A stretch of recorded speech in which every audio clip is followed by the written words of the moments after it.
on. Can you hear me? All right, good morning, advocates. Good morning, good morning. Please start making your way into the ballroom. We are going to get started just shortly, so good morning. How is everyone? Great. I like that. I like that. Please continue to make your way into the ballroom. Text your friends, text your colleagues. Darling, darling, please make your way into the ballroom. Y'all had a lovely night last night? So did I. So did I. Good morning, Timothy. Good morning. Please text your colleagues, your advocates, your friends, and your family. Please text them and tell them make their way to the ballroom. We'll be getting started very shortly. Thank you.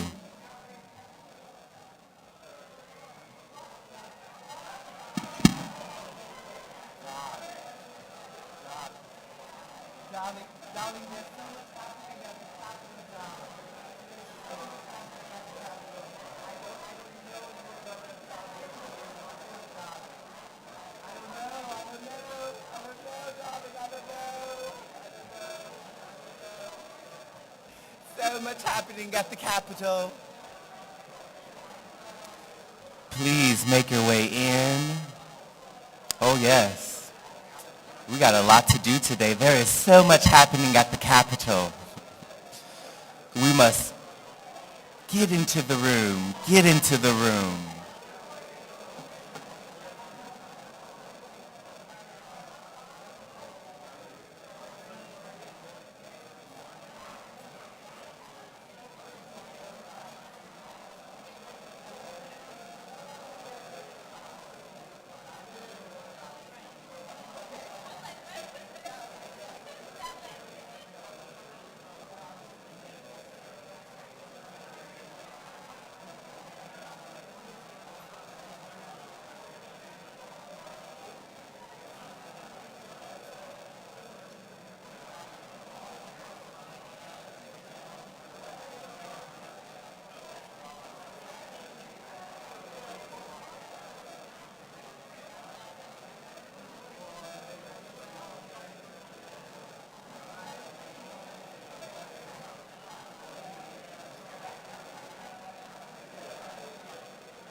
willing to make your way into the ballroom, please? We'll get started very shortly, in just a few minutes.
Starting in 4 minutes. Starting in 4 minutes. Please make your way to the ballroom. Starting in 4 minutes. Get your last minute bacon, your beverages, and your orange juice. We're starting in 4 minutes. Everyone looks so good in these shirts. I heard they're going like hotcakes. Y'all better get y'all one of these shirts.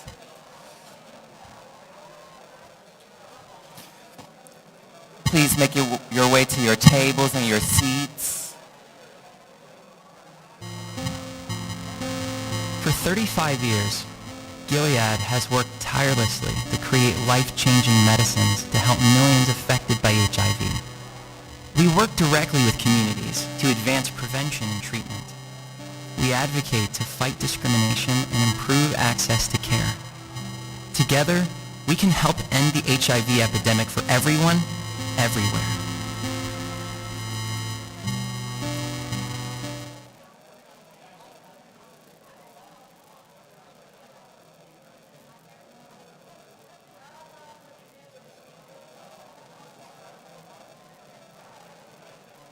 You know what? I'm not going to say again, because they never were, and they're complicated. See, with Mindset.com... Hey guys, and welcome to Word the Scale. So people keep asking me what the difference is between GPT-4.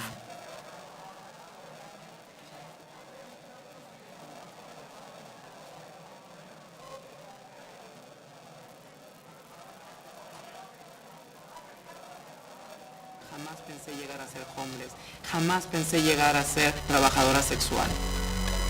Mi misión es darle los recursos a nuevas personas transgénero que yo en algún momento sufrí mucho para tenerlos, que puedan tener una mejor calidad de vida. El rol que he tenido Gilead en mi vida ha sido impresionante. Tenemos apoyo financiero para hacer la diferencia.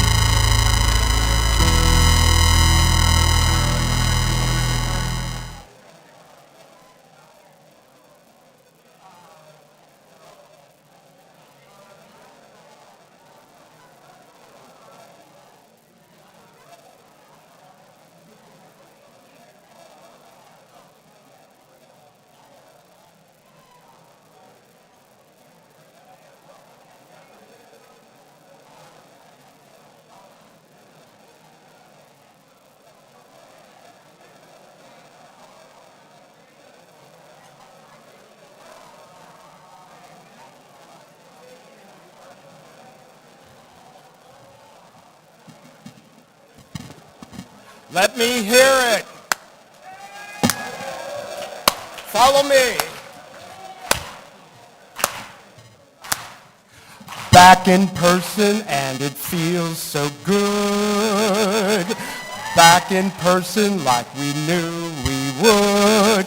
We'll go to the hill to get AIDS funding and bills. We all are so excited 'cause we're back in person. Hey, hey.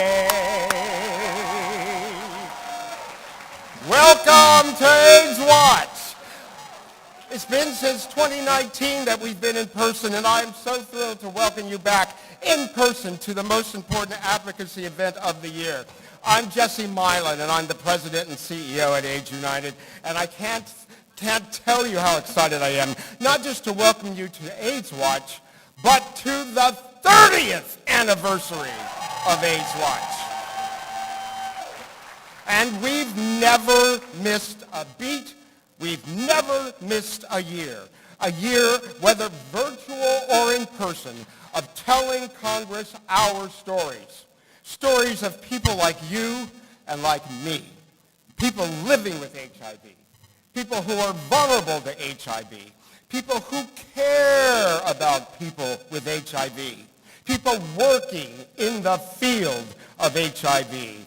We've convened year after year to tell Congress our story of what we need, how much we need, and where we need it to end this epidemic. And nothing has stopped us for 30 years. Not COVID, and we won't be stopped now. We won't be stopped by MAGA racists and homophobes. We won't be stopped by politicians who want to dismiss poor trans youth and stop them from playing sports and from getting the health care they need. We won't be stopped. We won't be stopped by legislators who want to ban drag queens. And we won't be stopped by governors who want to give back taxpayer money to stop HIV in their states. We won't be stopped by Kevin McCarthy. We won't be stopped by Mitch McConnell. We won't be stopped with anybody with a cold shoulder or a cold heart. And we won't even be stopped by cold weather. We won't be stopped by anyone who doesn't look like us, by anyone who doesn't love like us, and we won't be stopped by anyone who doesn't believe like us that we deserve dignity and rights,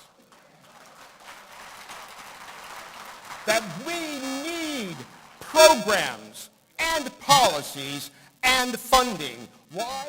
Because we need programs and policies and funding to make it possible to stop all new transmissions of HIV. We need programs and policies and funding to make it possible to get more people on treatment and care. More people to have the housing they need and the senior services that we need. More people on PrEP. More people virally suppressed, and more people to know that you equal you is true. Nothing will stop us, and that's why we're convened. Nothing will stop us in our advocacy until no one else is ever diagnosed with AIDS. No one else ever dies of AIDS. No one else ever acquires HIV. And all of us living with HIV live a long and healthy life. Nothing will stop us. And our advocacy is not done. You know why? Because Congress's work is not done to end this epidemic. And that's why we're here. So welcome. Welcome to AIDSWatch. I'm so glad you're here. This is going to be a historic moment, particularly with this divided Congress, but it would not be possible if you did not make it possible to be here. So give yourselves a hand. And I'm very proud at AIDS United for the work that our team does in putting AIDSWatch together every year. All the AAU people in the room, raise your hand. AIDS United, thank you so much for your amazing work. But we could not do this at AIDS United without our planning partners. And it's my pleasure to welcome to the stage from the U.S. People Living with HIV Caucus, the award-winning Martha Cameron, and from Harvard Law School at the Center for Health Law Policy and Innovation, welcome the awesome Liz Kaplan.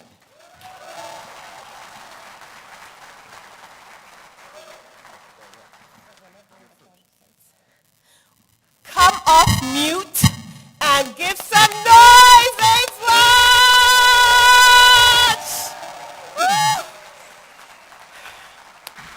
I am so excited. It feels like a family reunion.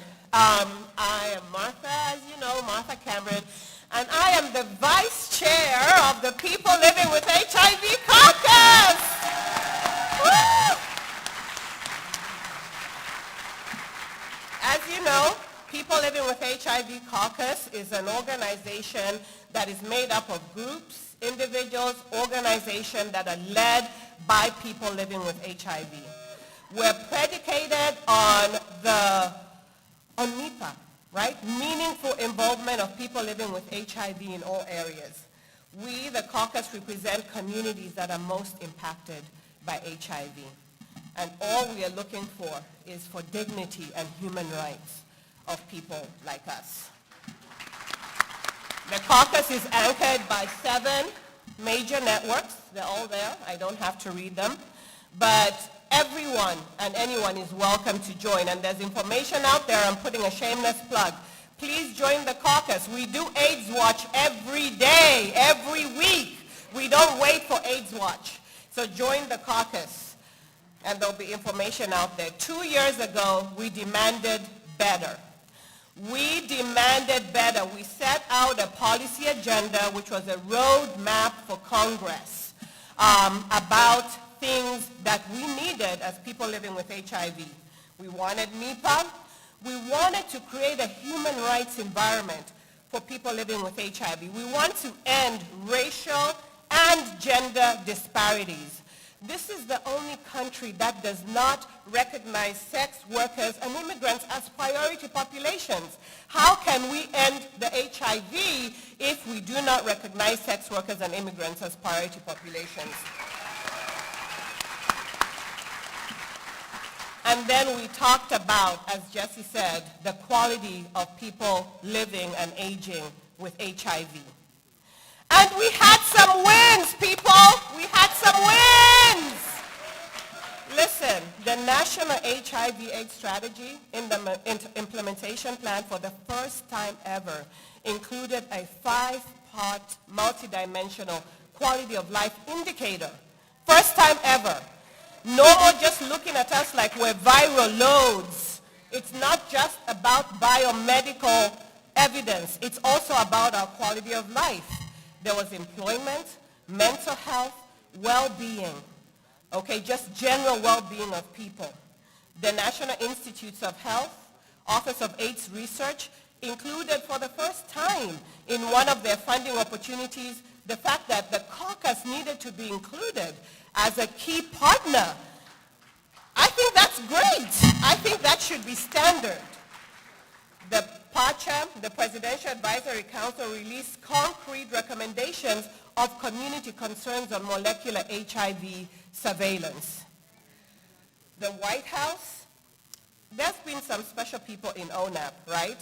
But Harold Phillips is making some waves, people. He's making some waves. And he announced that modernizing and repealing of HIV criminalization is a priority for this administration. I think that is really, really, really huge.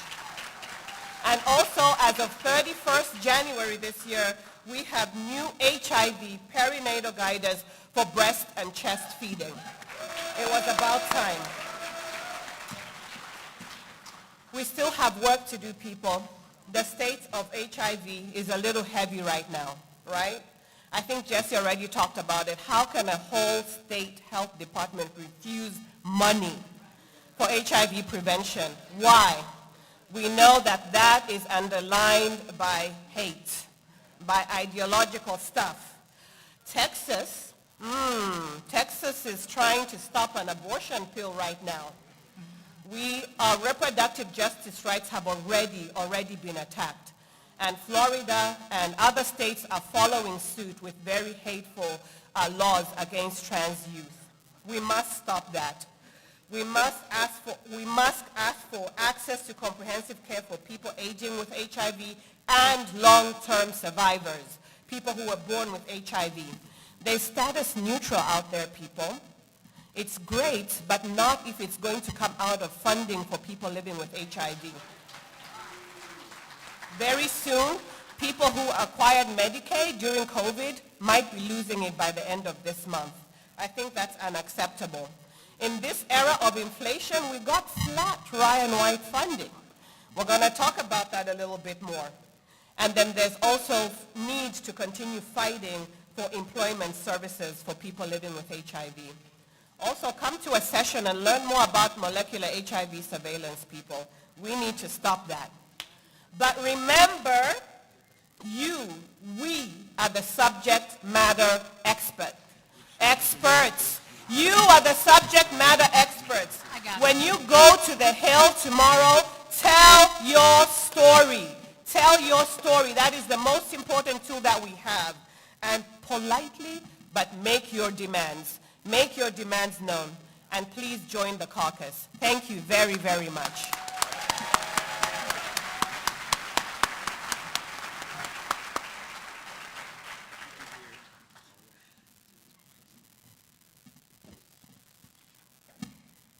Good morning, everyone.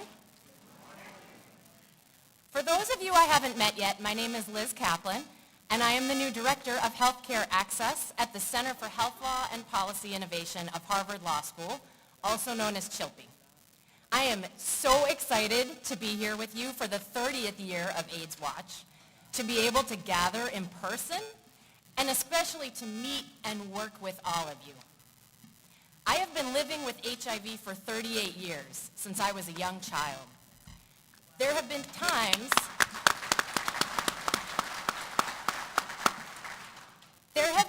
when I have told my story, especially as a younger person, because I wanted to be seen and because I wanted HIV to be seen. And there have been times when I have not told my story, because HIV does not define me or how I live my life. This is a space where I want to share my story, because telling our stories and being seen is the heart and the strength of AIDSWatch. We are stronger when we weave our stories and our voices together, and together we can create change. This is also a space where I am reminded that we are living in a time of amazing opportunity, including advances that I would never have imagined as a teen living with HIV. We have increasingly sophisticated ARTs, including single tablet regimens, long-acting injectables, and new therapies for treatment-experienced people. We have oral and injectable PrEP. We have the knowledge that U equals you. We have an administration that wants to end the HIV epidemic. And we have all of us in this room. But we also have ongoing threats, syndemics of racism and xenophobia that are not new, but they have not gone away. A wave of anti-gay and anti-trans bills that deny the very identity and existence of many of those impacted by HIV. State governments that want to turn away funding for HIV. Attacks on our reproductive rights. A global pandemic that is over for many, but not for everyone. Complacency, inaction, and fatigue in government, even among some of our supporters. And unacceptable disparities in terms of who can access life-saving HIV treatment and prevention services, and in terms of who is more likely to achieve positive health outcomes.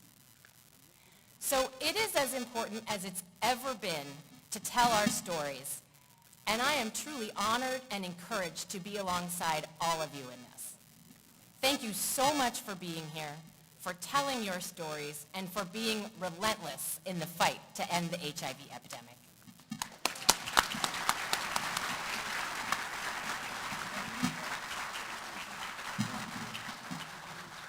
Thank you to the caucus and to the Center for Health Law Policy and Innovation at Harvard for being our planning partners for AIDSWatch, but we could not do it without our sponsors. And I'm going to take a moment to thank all of our sponsors. And I'm going to give them to you in alphabetical order. AIDS Alabama, AIDS Foundation of Chicago, AMFAR, Community Education Group, the Elizabeth Taylor AIDS Foundation, the Global Healthy Living Foundation, Legacy Community Health, HRC, Housing Works, Johnson & Johnson, Merck, My Brother's Keeper, NASDAD, NCSD, NMAC, OraSure, San Francisco AIDS Foundation, and VEEB. Thank you to our partners. But I'd like to give a special shout out to one special partner, Gilead Sciences, that has sponsored this morning's breakfast for all of you. And I'd like to introduce from Gilead their Vice President for State Affairs, India Valentine, just to say a word of welcome. India. Thank you. Good morning to everyone. For many years, we have worked with AIDS United to bring HIV center stage and make it a priority among policymakers at all levels of government. We are honored and grateful to continue that partnership at this year's AIDSWatch on its 30th anniversary and pursue our shared goals of better supporting people living with HIV or impacted by HIV so that we can end the epidemic. Gilead has pioneered therapies in HIV treatment and prevention and continues to be proud of its long-standing history in transforming care for people living with or at risk of HIV across the globe. But our work doesn't stop there. Even with such great strides, there are still urgent needs and health disparities to be addressed across the full continuum of HIV care. That includes providing adequate funding, strengthening prevention, diagnosis, and treatment efforts, addressing stigma, and providing strategies towards long-term treatment success as people living with HIV age, all of which has been exacerbated by the COVID-19 pandemic. Recent data shows that HIV testing declined sharply across the United States at the beginning of the pandemic, and the recovery of HIV testing services to pre-pandemic levels continues to vary greatly by state or region, with the southern United States continuing to lag behind. In 2020, there were over 1 million people living with HIV in the U.S. The South accounted for more than half of all new diagnoses in the same year. In 2021, women made up almost 20% of all new HIV diagnoses. Black women accounted for over half of the new diagnoses by women. We are passionately pursuing the charge to end this epidemic for everyone, everywhere. We are driven by our purpose of making the world a healthier place for all people. That means we are also hyper-focused on improving health equity and removing barriers to care.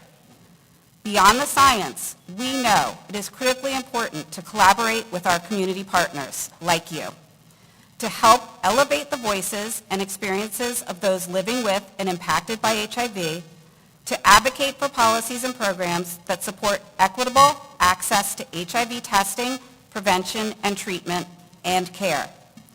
We are beyond excited to join you in this pivotal advocacy moment and ensuring HIV policy solutions are patient-centric, evidence-based, and implemented without delay. Let's raise the patient voice together. Thank you.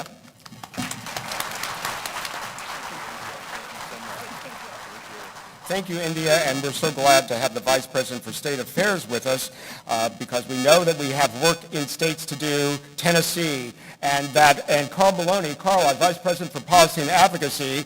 Stand up, Carl. Carl and his team will be mounting more state-level AIDS watches in the coming years, so stand by. We've got lots of work in state legislatures to do. But now, for the states. So let's recognize all of you in the room, and this year our call of states will be by region. And we're going to start with, stand up, are you ready? Puerto Rico!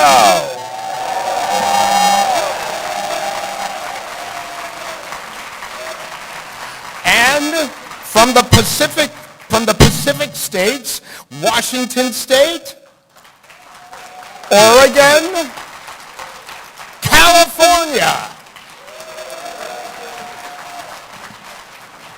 Okay, the Rocky Mountain states, Montana, Idaho, Wyoming, Utah, Colorado, and Nevada. All right, the Midwest states, North Dakota, South Dakota, Nebraska, Kansas, Minnesota, Iowa, Missouri, Arkansas, and Oklahoma. From the Great Lakes, Wisconsin, Illinois, Indiana, Michigan, Ohio. All right, Southwest states, Louisiana, Mississippi, Kentucky, Tennessee, woo! Alabama, yeah, Georgia, West Virginia, yeah, North Carolina, South Carolina, and Florida.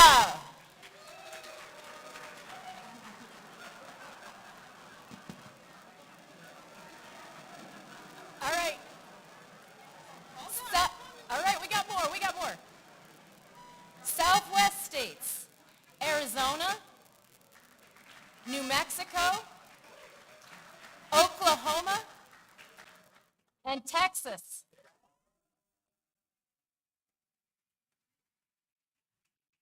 Northeast, Maine, Vermont, New Hampshire, I can never pronounce this one, Massachusetts, Connecticut, woo, Rhode Island, New Jersey, Pennsylvania, Delaware, and Maryland. And not last but not least, Hawaii, Alaska, and Washington, D.C.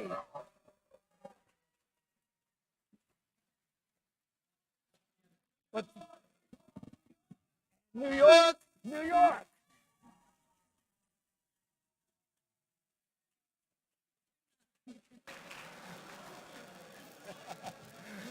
Thank you all. But now I want to recognize you individually.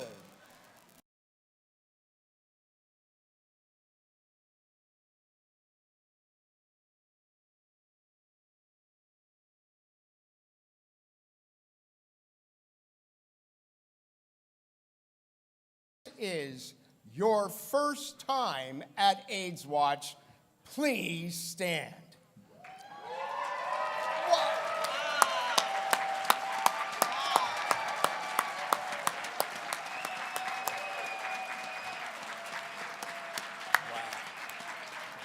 Look at our new advocates. Now, if you joined AIDSWatch for the first time during the pandemic, 2020, 21, raise your hand. Wow. Why don't you? And because this is the 30th anniversary of AIDSWatch, and so many of you have been on this journey for so long, if you started attending AIDSWatch 10 years ago, 2013, 2014, 2015, raise your hand.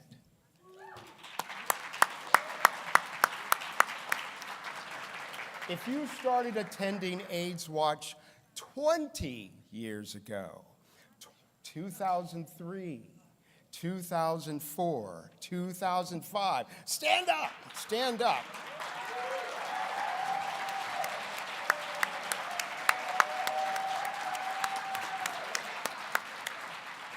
And if you started attending AIDSWatch 30 years ago, 1993, 1994, 1995, stand up.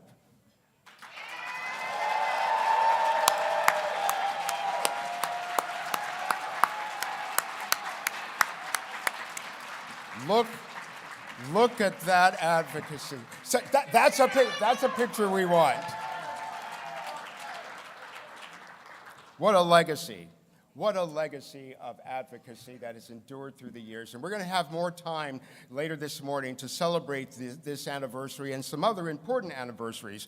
But first, I want to thank our planning partners. Thank you so much, U.S. people living with HIV Caucus and Harvard Law School for your support. And now our next segment, we're going to get ready for getting into the deeper work of this. And in order to get into the deeper work of AIDSWatch, we need to understand the congressional landscape that we will be facing as we go to the Hill to see people face to face for the first time in several years. And we've asked a really important partner to do that for us. We'd like to invite to the stage Mike Webb, who is the health policy strategist at the Equality Federation. No one's better to give us an overview of what we're facing in Congress than Mike Webb. So Mike, please come up to the stage.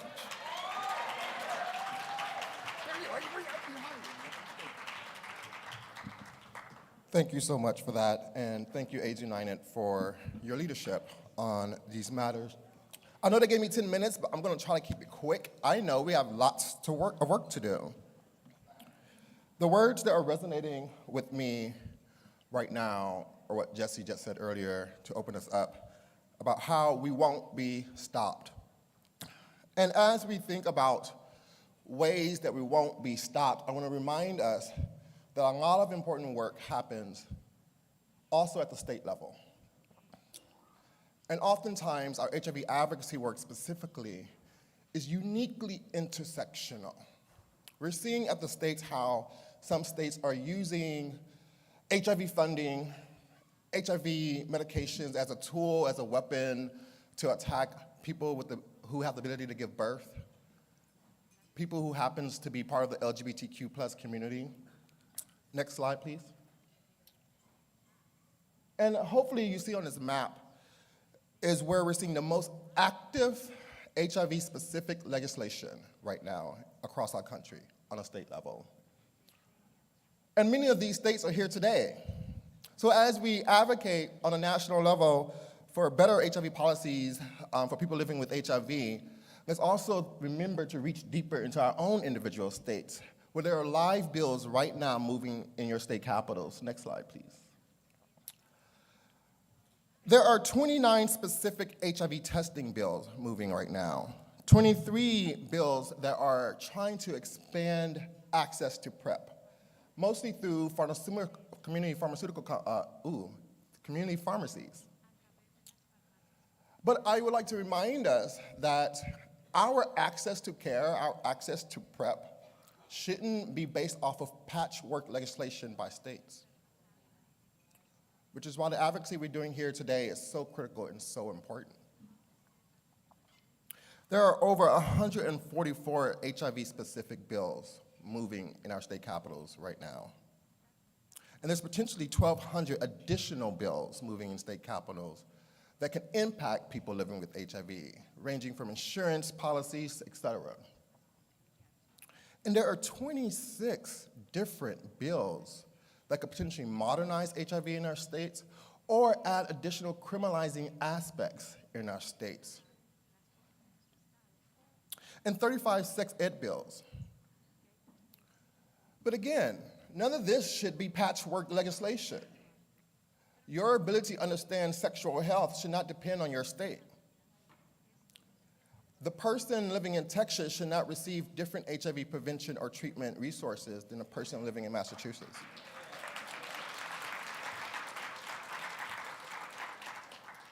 And to further highlight how our work specifically is so intersectional, next slide, please. Oh, no, go back. Yes. Well, did I miss a slide?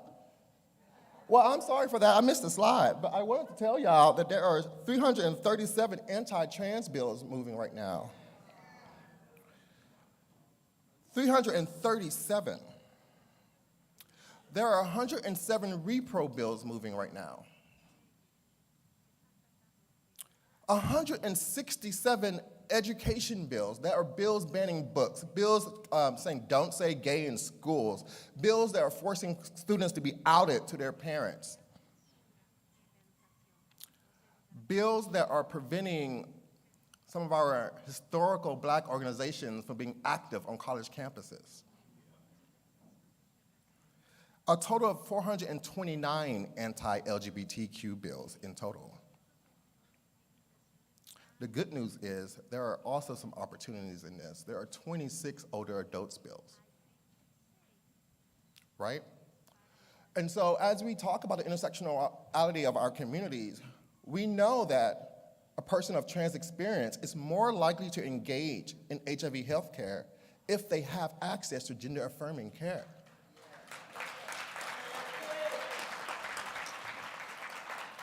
We also know that our youth right now are one of the communities that are disproportionately impacted by HIV.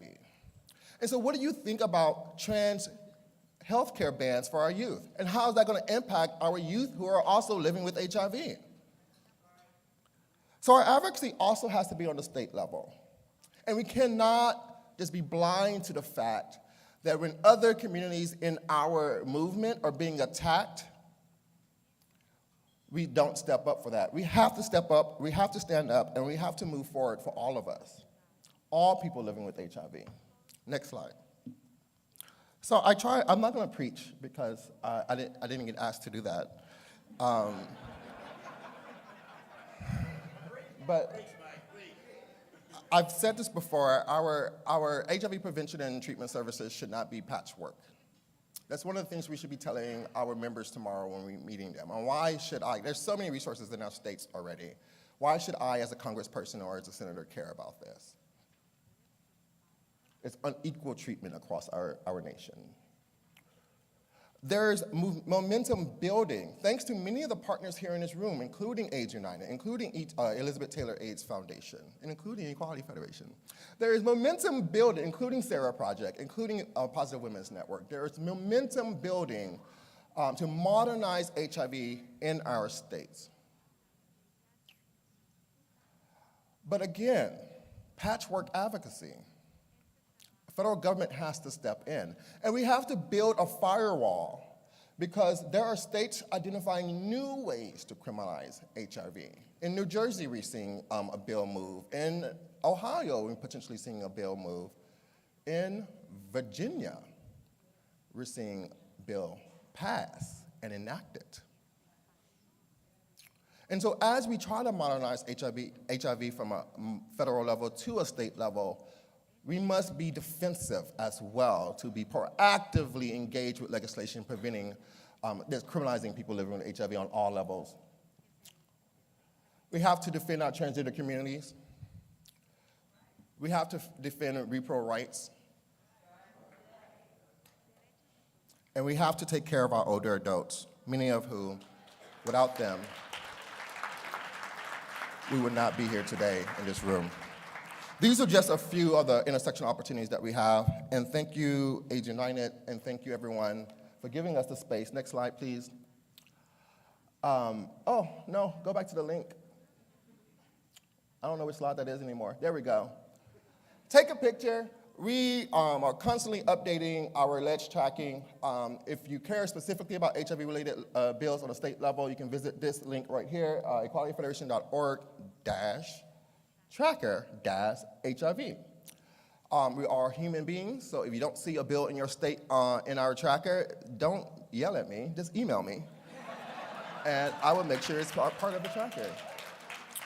And then we also track all LGBTQ bills as well. Thank you, and I think Carl's next.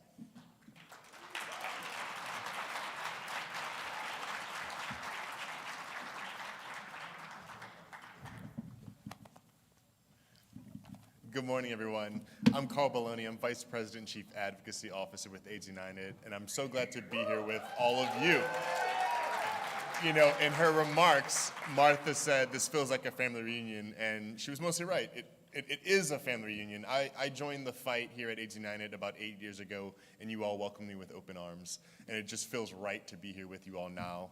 And you know, it takes with all we've seen that we're facing at the state legislature level, at the local level, and at the federal level, it takes the support of family in times like this to make sure that we're successful in pushing back and making gains in the epidemic. So with that, again, another round of applause for Mike Webb, please.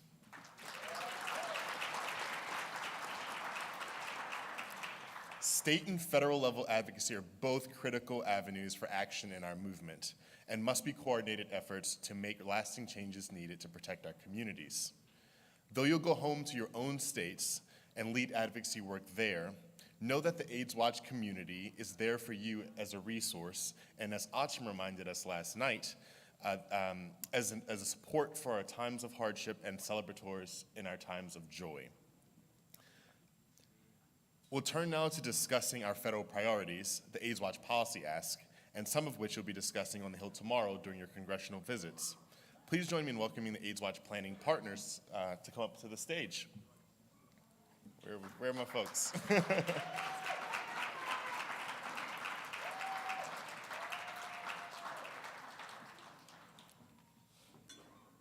think I want to get Bashar up here too. Welcome.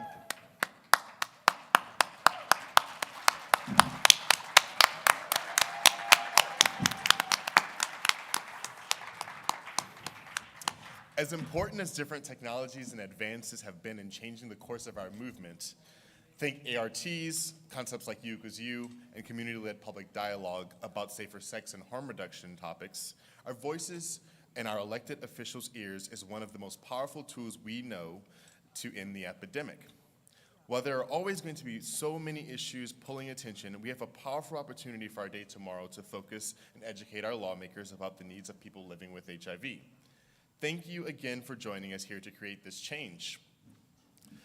Now Now, because we can't sustainably lead work without funding support, we'll hear about appropriations recommendations we're bringing to Congress tomorrow from Bashar Jenkins with AIDS United, and then from the rest of our panel.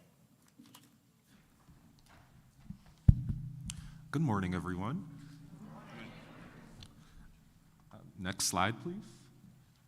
So we just want to start off by saying that all of the asks that are included within our policy brief were informed by all of you. Everyone here is an expert in your own right, and we've centered your ideas, your thoughts within all of the proposals that we have within our appropriations brief. And it's also important to note that we're calling on Congress to act and to align itself with the Biden administration's focus on ending the epidemic. And we're also asking that Congress center really rebuilding our public health infrastructure after COVID, and also ensuring that we are centering racial justice in every way to end the epidemic. Next slide. So starting off with the Ending the Epidemic plan, of course, this initiative represents the most significant federal investment so far to end the domestic epidemic. But it's important that Congress fund the agencies that are currently involved, fully fund those agencies. And it's also important that this initiative engage other departments that have not been as engaged in this process, including HUD, the Substance Abuse and Mental Health Services Agency, and the Centers for Medicare and Medicaid Services. Next slide.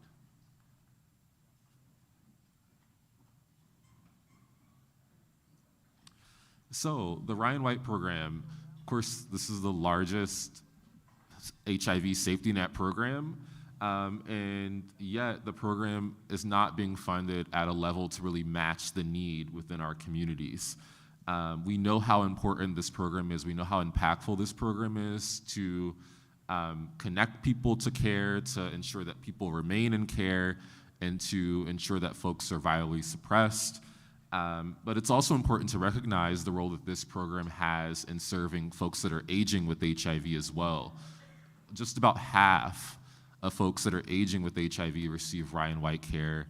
And if you also look at the program and how it serves communities of color, nearly half of Ryan White clients identify as Black.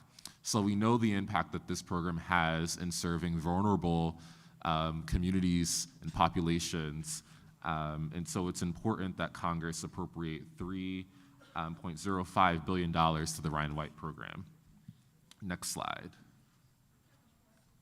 Yes.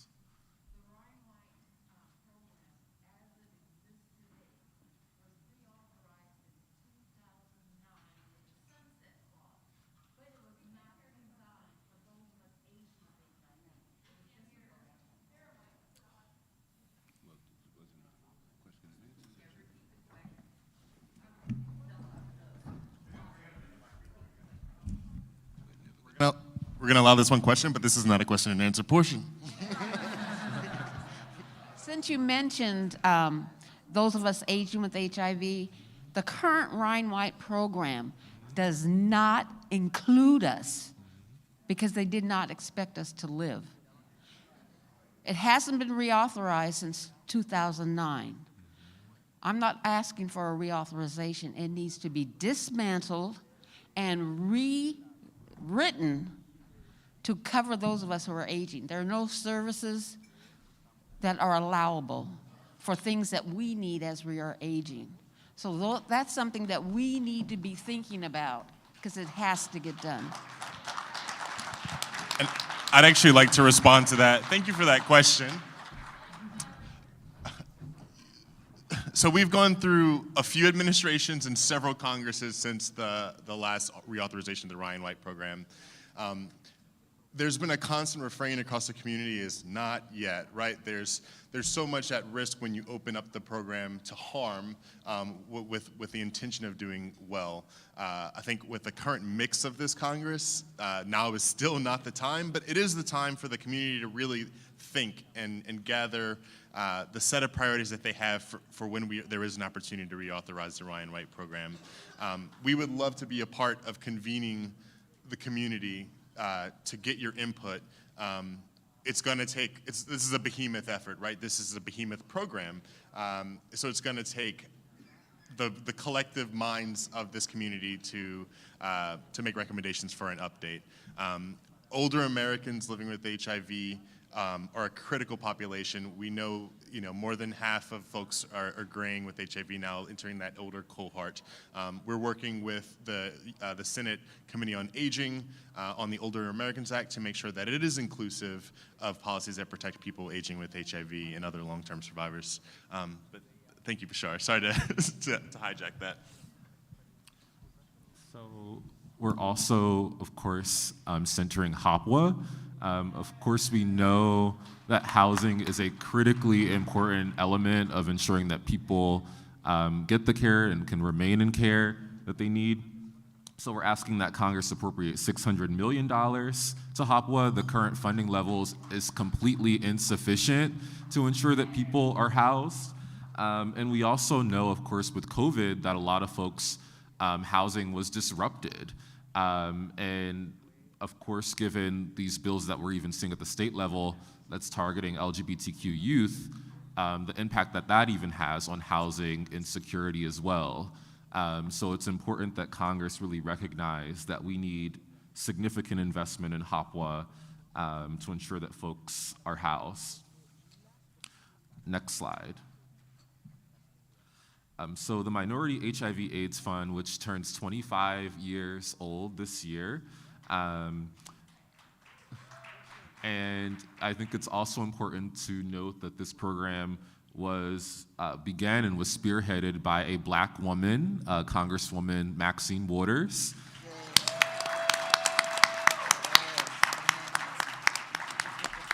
Who has been a steadfast supporter of people living with HIV. And it's important to note that this program is just as important today as it was when it was created 25 years ago. And this program has never received the level of funding that it deserves. And we need to ask that Congress significantly invest into this program so that community-based organizations that are led by folks of color, by Black folks, by Black queer folks, by Black trans folks can receive the funding that they need to do the work that they do best within their communities.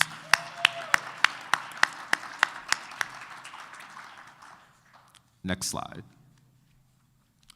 Harm reduction. So of course we know that we can't end the HIV epidemic without ending the overdose epidemic within this country. And we also need the federal government to understand that harm reduction is evidence-based policymaking. And we want Congress to understand the role that syringe services programs play in our efforts to prevent HIV and viral hepatitis. Congress needs to ensure that funding is appropriated to community-based organizations that are led by and for people who use drugs. So we're asking that Congress appropriate $150 million to opioid-related infectious disease programs within the CDC.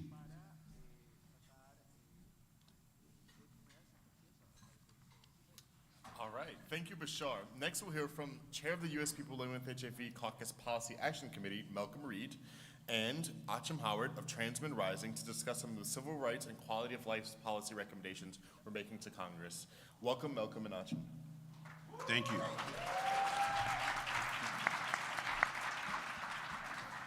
Good morning. My name is Malcolm Reed. I'm the Director of Programs for Thrive SS. Thrive SS, make some noise. I'm also, as Carl said, I'm the chair of the Policy Action Committee of the USPL HIV Caucus. Policy and Action Committee, y'all make some noise. I'm here to present the civil and human rights policy briefs that were written by the Policy Action Committee and with direct input from Demanding Better. You've all heard Martha and others refer to that document, Demanding Better, which was written by the USPL-HIV Caucus and the networks of people living with HIV. You can find the document on the USPL-HIV Caucus website at hivcaucus.org. So this policy brief is pretty long, and I'm going to be pretty quick going through this, so pay attention. So we can't talk about civil and human rights without talking about equality.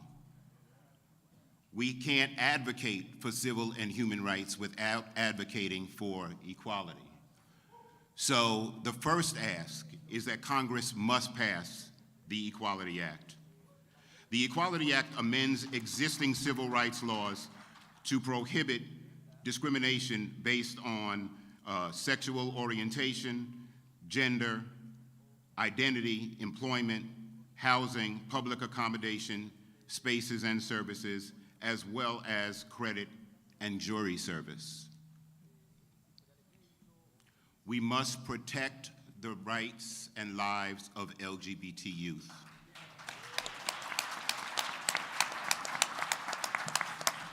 As Mike said earlier, there are a slew of anti-LGBT legislations passed or pending at state levels. Congress needs to fund the Department of Education to provide grants to local school districts around diversity, equity, and inclusion training, identify root causes that address violence against transgender and gender nonconforming youth, and oppose federal efforts to restrict gender-affirming care.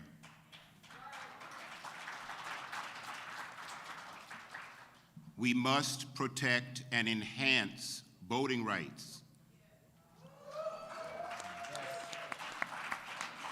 Congress must pass, and I've heard the word ask. You know, we're asking Congress to do it. I'm a New Yorker, even though I live in Atlanta. I don't ask, I'm demanding. We demand that Congress pass the Freedom to Vote Act and the John R. Lewis Voting Rights Advancement Act.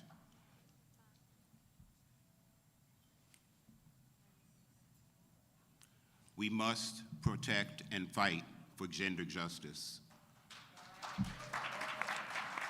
We must pass the EACH Act, the Equal Access for Abortion Coverage in Health Insurance.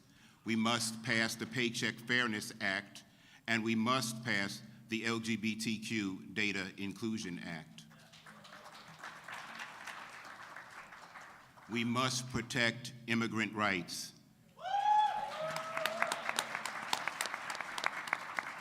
I speak the name of my friend Marco Castro Bejorquez as we demand that Congress pass the HEAL Act, Health, Equity, and Access Under the Law for Immigrant Women and Families Act, pass the U.S. Citizenship Act.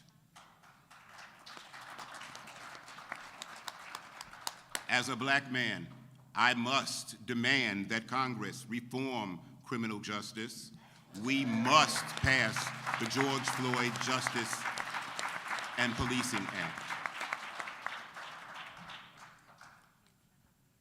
And as an older black man living with HIV, we must support older adults living with HIV. We must authorize the Older Americans Act to include language that designates older adults living with HIV as a population of greatest social need. And as Linda Scruggs said last night, we have to talk about the price of HIV drugs on Medicare. Right. Medicare Part D is not accessible for people like me. I turned 65 last year and I went on Medicare, and I was shocked at how much my drugs were going to cost. My husband is living with HIV, and in our household, in January, if it weren't for ViiV Healthcare and Gilead and other patient protection groups, we would have had to come out of pocket with $5,500 for the two of us. How many people don't even know about those programs? CMS must reclassify HIV drugs so that they are not Tier 5.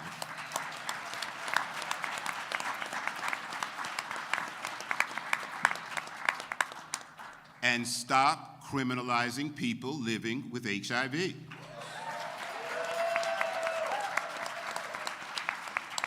Pass the Repeal HIV Criminal Act now. And those are some of the bills that we want to talk about, that we're going to educate you on and that we want to advocate for tomorrow. But you know what? It all comes down to quality of life. Healthcare access is a major piece of your quality of life. And I know Elizabeth is going to talk about quality of life a little bit more, healthcare access a little bit more, but I just want to say that at the state level, we have to expand Medicaid. 12 states have not expanded Medicaid. But more importantly, right now, and this was referenced earlier, we must demand that the federal government work with the states to use all resources, social media, television, however you get your information, but they must use all media to inform Medicaid recipients of the continuous Medicaid enrollment process that will begin in April. And we must mitigate and ensure that no one living with HIV will be removed from the Medicare rolls.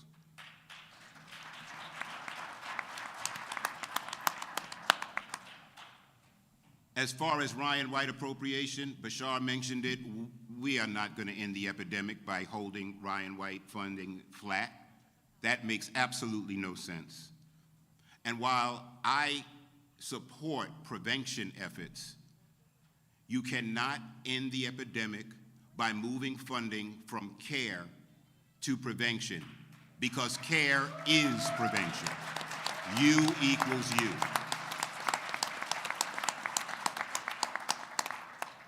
Both programs must be adequately funded, and we must attack this epidemic on all fronts. Housing. Fully fund HOPWA and enforce the Fair Housing Act. You cannot end the epidemic when people are inadequately housed. Mental health and substance disorder. Supporting the health and well-being of people living with HIV means supporting mental and physical health.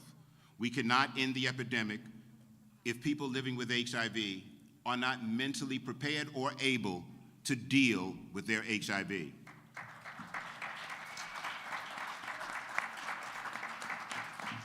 Supportive services. Facilitate other supports that allow health care to be truly accessible, such as childcare and transportation. You can't end the epidemic if people can't get to the doctor. Access to quality food. Proper nutrition is essential for people living with HIV. Hell, proper nutrition is essential for everybody. You can't end the epidemic if people living with HIV are not properly fed. Employment. People with HIV must be able to be free of negative employment or economic consequences. You can't end the epidemic if people living with HIV are unemployed or underemployed. Reproductive choices. We must have culturally relevant, non-stigmatizing, comprehensive sexual reproductive health care. You can't end the epidemic if you are providing culturally incompetent and stigmatizing services for people living with HIV. Now, as many have said earlier, tomorrow you'll go to the Hill and you'll talk to your federal representatives, and you'll advocate for the bills that we spoke about. But the battle is in the states. When you go home, you need to make sure that you know who your state congressperson is, who your state senator is, however your state is, whether it's General Assembly, Congress, however your state is configured, but you need to make sure you know who that person is and your voice is being heard. Texas, Florida, Tennessee, we hear you, and we're with you. Thank you.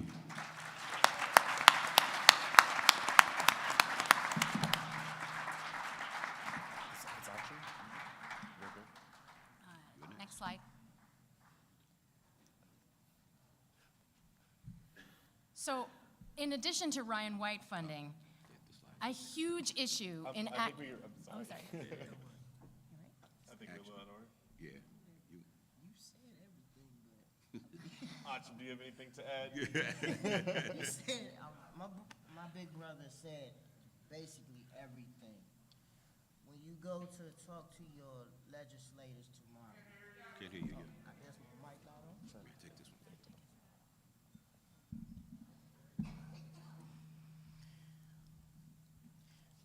My big brother, I think he said a mouthful and he said plenty.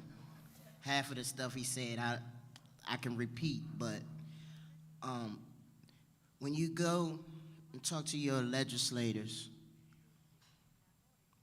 allow them to see that you are human. Allow them to see that you are fighting for yourself, and not only for yourself, but you're fighting for the youth. Different states, the bathroom bill, let's talk about that. We have Kentucky, North Carolina, Florida, as well as Texas. They're trying the drag bill. As an entertainer, myself, if I go to Texas and I start entertaining, I could be locked up for that. And that's not right. That's how my income. That's how I make ends meet. And there are a plethora of people in the LGBTQ community who utilize the drag shows, and that's attacking the transgender community.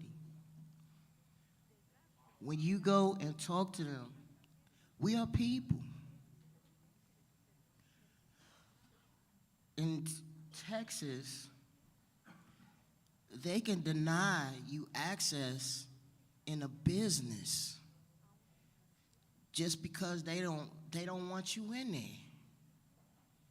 And I'm taking it back to when I was in school, that's segregation. So history is trying to shift and repeat itself and is utilizing the attacks of the transgender community, the LGBT community. And that's why I said we all need to stand together and talk to our legislators. When you go back to your homes, make your voices heard. Thank you, Achim. I appreciate that. And that's what it's all about, right? That's the point of AIDSWatch, to really take your personal experiences and your personal narratives and roll that up into everything that we learn here, that we learned this afternoon about the federal policies that we're advocating for to inspire a call for change. A big round of applause for Achim and Malcolm. Thank you. And now, we're going to hear from Liz Kaplan with the Center on HIV Law and Policy Innovation. Thank you, Liz.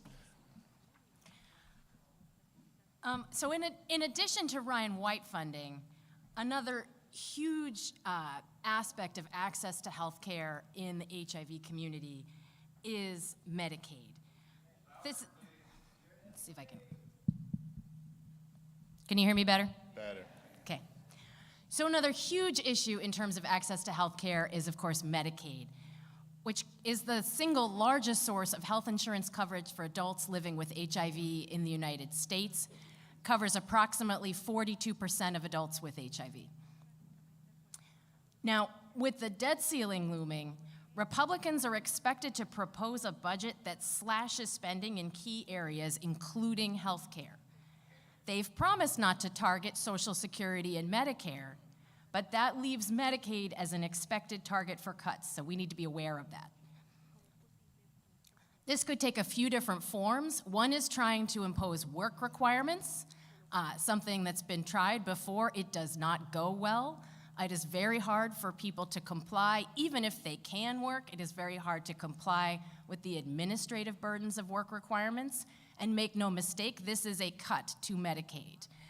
This will cause people to lose coverage, and we need to tell Congress that it is unacceptable. There are also other ways that the Republicans could try to cut Medicaid, including through block grants or per capita caps.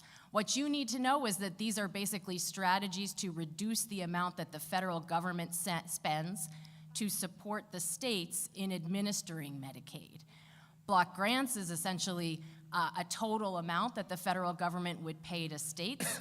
It increases slowly, but not at the rate that the states actually have to pay for care. And per capita caps is similar. It's just a cap that the federal government will pay to each state to support each individual that's enrolled in Medicaid. Both are cuts. Both push the burden for paying for Medicaid from the federal government to the states, and both are very dangerous for our community. We have to do no more than look to the example of our friends in Puerto Rico. Puerto Rico is subject to a block grant in Medicaid, and it has been disastrous both for access to health care in Puerto Rico and for Puerto Rico's overall financial health. Puerto Rico gets, on average, only 15% of its Medicaid program costs from the federal government, which is far, far less than what it would get if it were a state. And then there are also ideas floating around to roll back Medicaid expansion. Obviously, that is completely unacceptable. Instead, as Malcolm mentioned, we need to be looking to strengthen Medicaid. We need to be telling Congress that they still need to try to find a way to close the Medicaid coverage gap in the states that have not expanded Medicaid.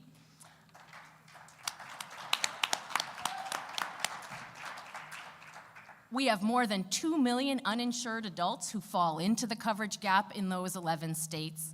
And as Malcolm mentioned, we need to remind Congress that the continuous enrollment period that was enacted as part of the response to the COVID-19 pandemic is ending on April 1st, 2023, just barely 2 weeks away.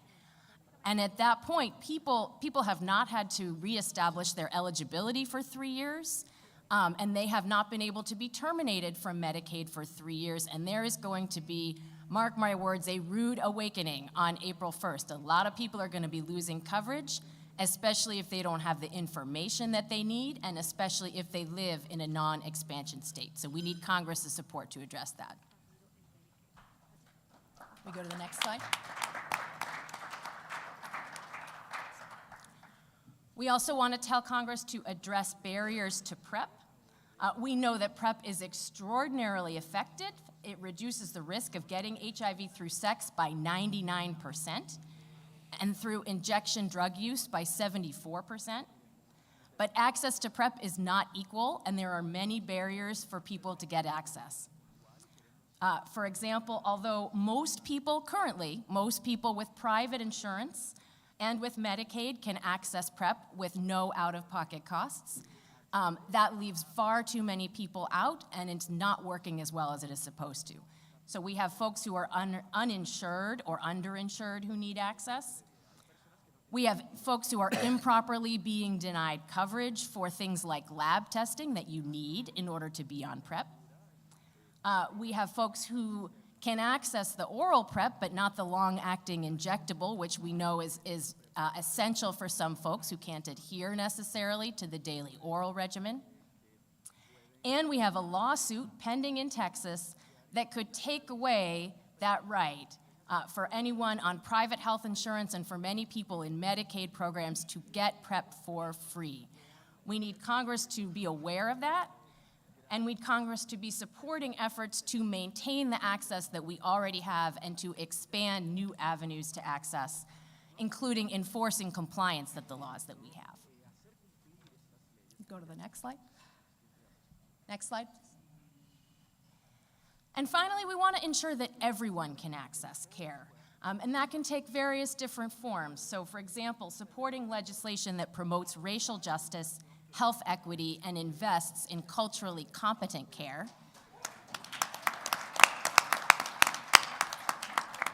For example, going back to the point that Bashar mentioned about fully funding the Minority HIV/AIDS Fund. We also want to fully fund the Indian Health Service. So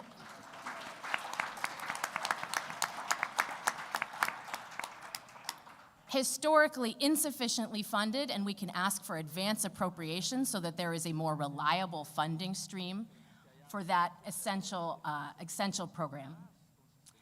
And as I think Malcolm also mentioned, we want to remove barriers to care for immigrants. There is no reason why folks, because of their immigration status, should not be able to access health insurance, should not be able to access coverage, particularly if they are at risk or living with HIV. So, like other folks on the panel said, think about what matters the most to you and your community and tell your story. You are the experts. These are just some examples. There are more points in the brief. I encourage you to take a look at it, and thanks so much to the other panelists as well. Thank you, Liz, Bashar, Aksum, and Malcolm. As our friend Ronald Johnson reminds us, a community not seen cannot be effectively served. So let's be seen. We know they're going to see us in a sea of red on Capitol Hill tomorrow, but how about a sneak preview? Take a moment to tweet about your AIDSWatch experience so far with the hashtag AIDSWatch. There should be, oh, okay. Share a concept or an idea you've learned about. Share a selfie, new or old friends you're connecting with today, or even a tweet at one of your members of Congress to let them know you're excited to discuss with them our policy priorities. Congressional Twitter handles for members of the House can be found at the link on the screen. And now we're going to take an approximately 15-minute break, and we'll see you shortly for more critical conversations. See y'all back here soon. Thank you, sir. Yeah, no problem.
Hello.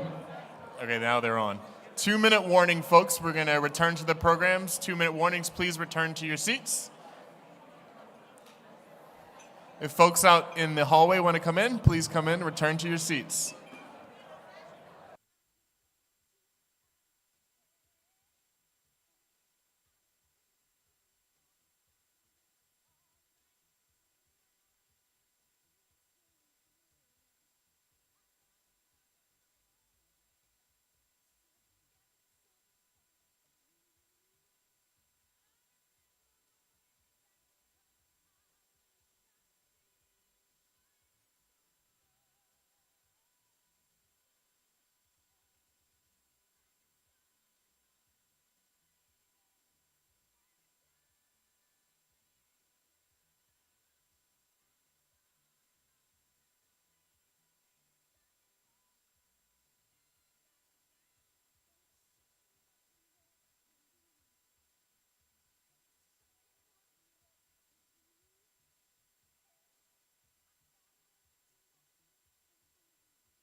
Welcome back.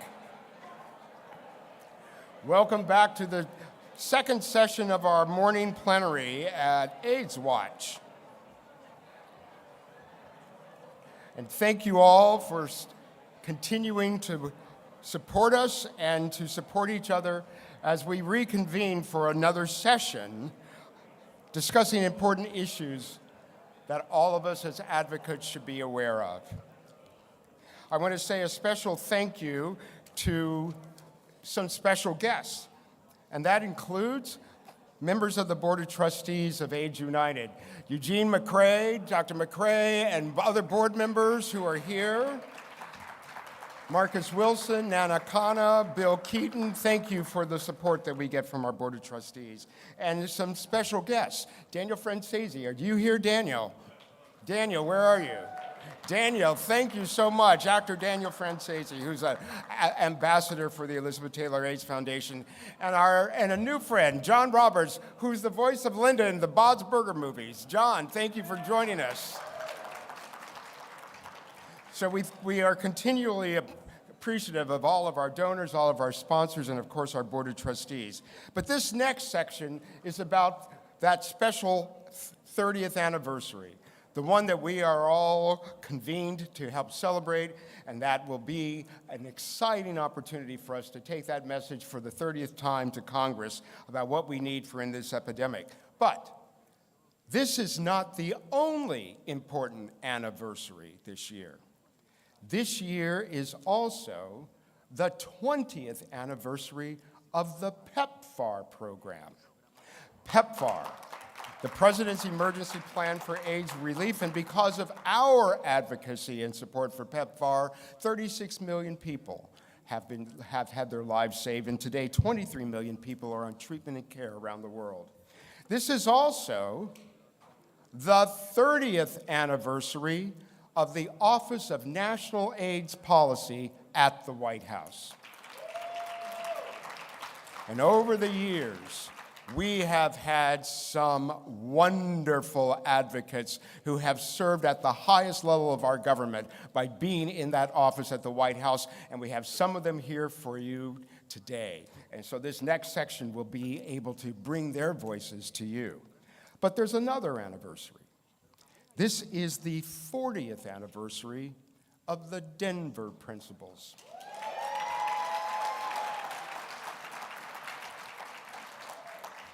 Nothing for us without us.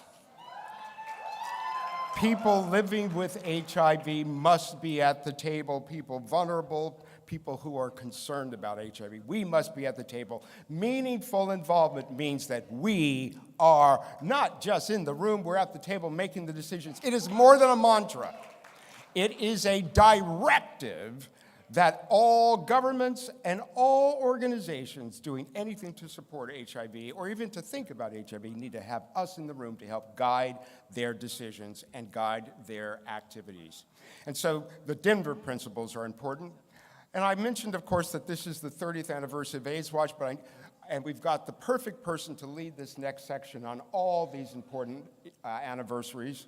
But I need to give you just a little bit of background. For those of you who don't know, AIDSWatch actually started 30 years ago, but that was before AIDS United even existed.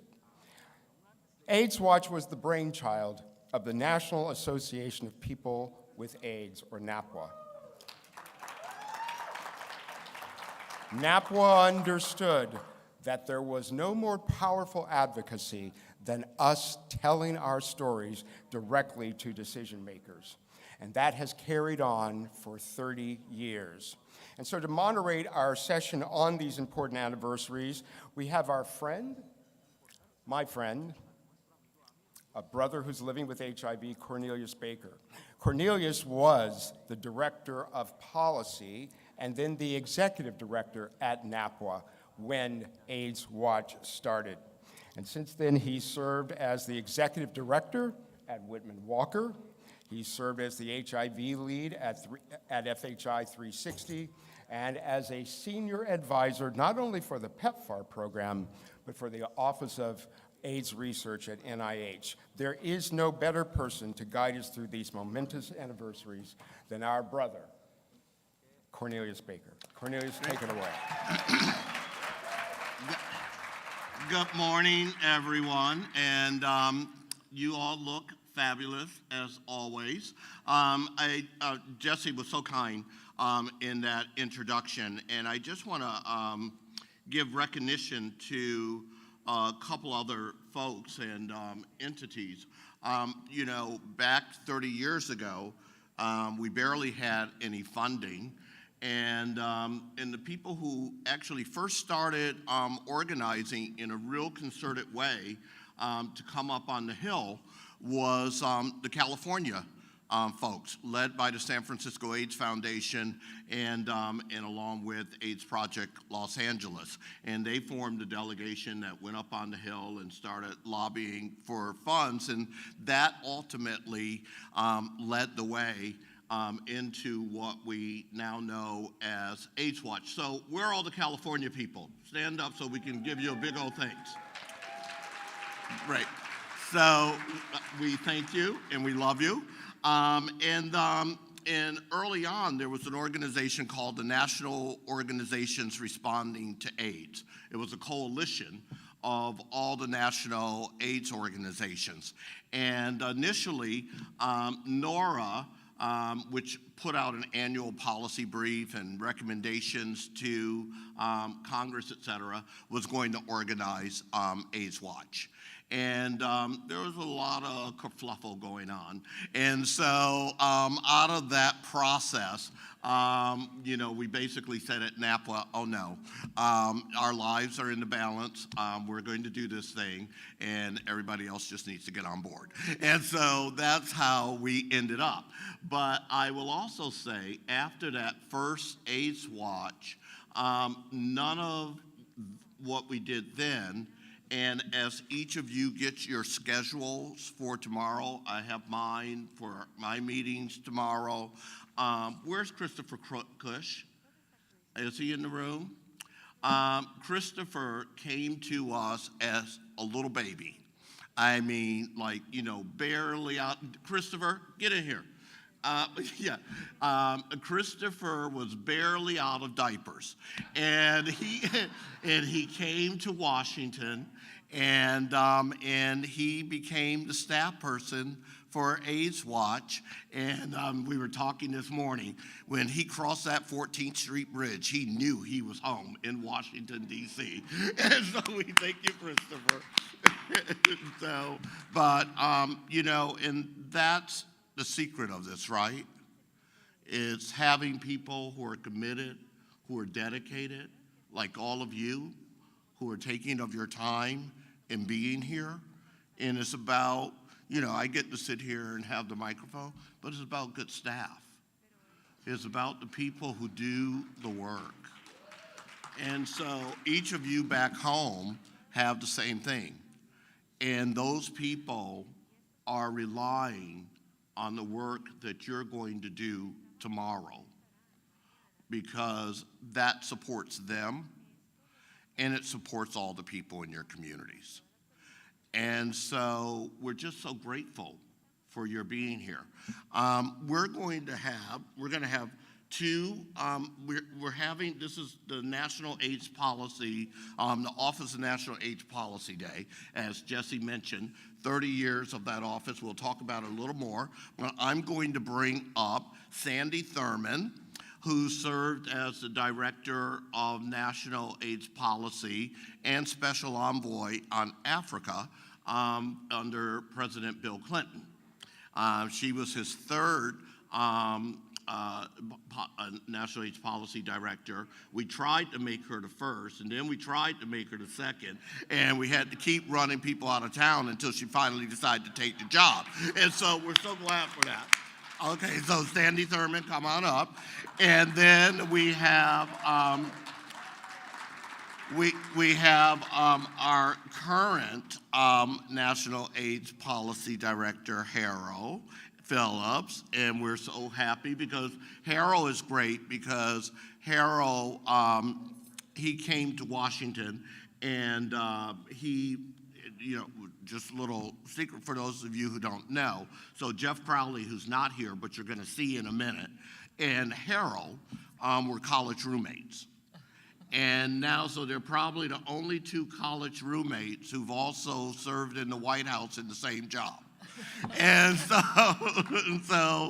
and when they came to Washington, Jeff came to NAPWA, and first as an intern with us, and then he was my deputy for many years, all the time that was there. And Harold went to NMAC. And so they both came to Washington, and they both helped lead critical efforts in our organizations. And then Harold went up to HRSA and kept the Ryan White thing getting organized and all of that. So Harold, welcome.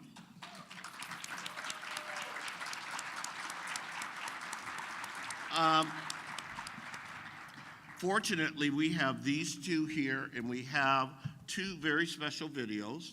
And I'm, you know, the tech people, I know, have everything under control. The first video that we're going to hear is from Jeff Crowley. And so take it, let's hear Jeff.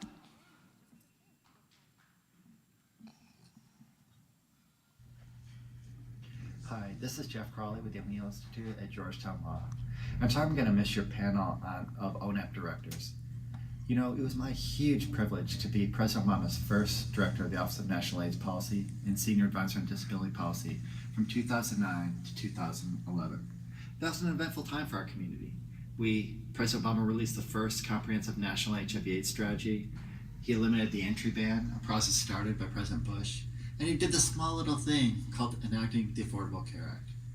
When I think about that time, I just feel so grateful that I was able to work for this amazing president. But I'm also grateful for all the support I got from all of you. Literally, I couldn't have done it without you. And I actually think that, you know, most things like the strategy we released could have been forgotten after 2 or 3 weeks. But you guys didn't let that happen. I think our federal partners and the community made sure the strategy was real and gave it some real life. And I'm forever grateful to all of you. When I think about AIDSWatch, though, yes, it was important when I was at ONAP, but it's really my memories from NAPWA, the National Association of People with AIDS. I worked there from 1994 to 2000. For much of that time, I was the Deputy Executive Director when Cornelius Baker was the Executive Director. I think he's going to be joining you in person, so he may have his own memories of that time. But I think about a couple things. In those early years, I think of a group called Mothers' Voices.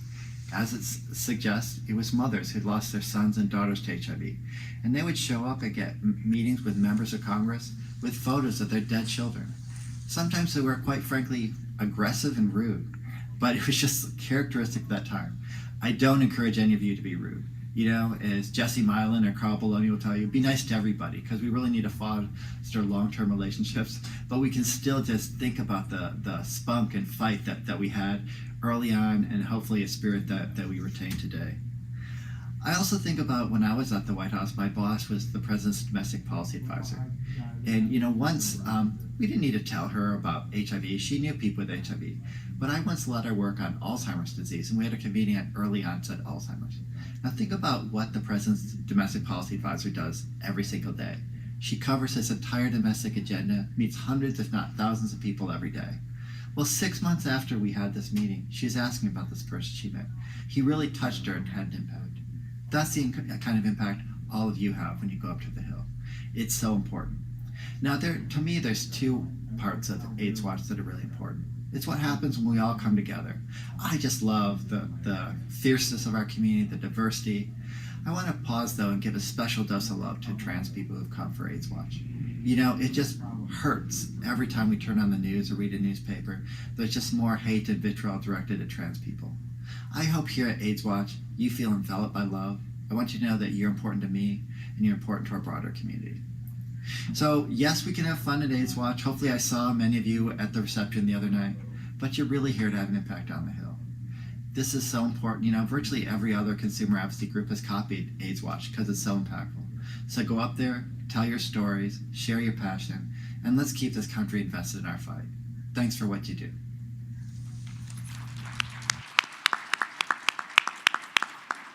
Great. We're always so proud of Jeff, and you know, and for NAPWA and its role in AIDSWatch, you know, and again, I get to be up here, but along with Jeff, we just had the most tremendous team of people: Ernest Hopkins, Mike Shriver, Elisa Luna, Barry Hall. You know, the list just goes on of the people who we were so privileged to have come and work with us, and they were just really dedicated in making this work and continuing it. You know, the great part of any successful endeavor is like having children. When they do well when you're gone, you've done well. And NAPWA doesn't exist, but it sustained this so that it's here today. And that's a real important testament to the work of the organization. Jeff mentioned Mothers' Voices, and I just want to start with one reflection and ask Sandy a question before we go to the second video. You know, I think about you know, really one of the tipping points for us that ultimately then led later to Sandy's coming to the White House was when we were having an AIDSWatch reception, which the White House had graciously extended an invitation to us to hold in the treaty room in the old executive office building. What the White House didn't fully account for is that many of our people have arrest records, or they did drugs and few of them had them on them, and they couldn't get in the building. And we were up in the treaty room, the program was about to begin.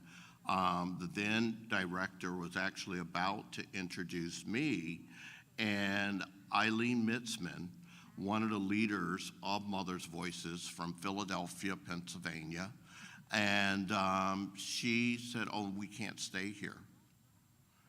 And she started singing, You'll Never Walk Alone. And the entire room walked out, and we stood on the plaza in front of the OEOB and sang that song, and because we're in solidarity with each other, right? Because you can't end AIDS until you end it in everyone, right? So we have to speak for the sex workers. We have to speak for the drug users. We have to be all together. And Mothers' Voices taught us that. And they said, you don't leave your children behind.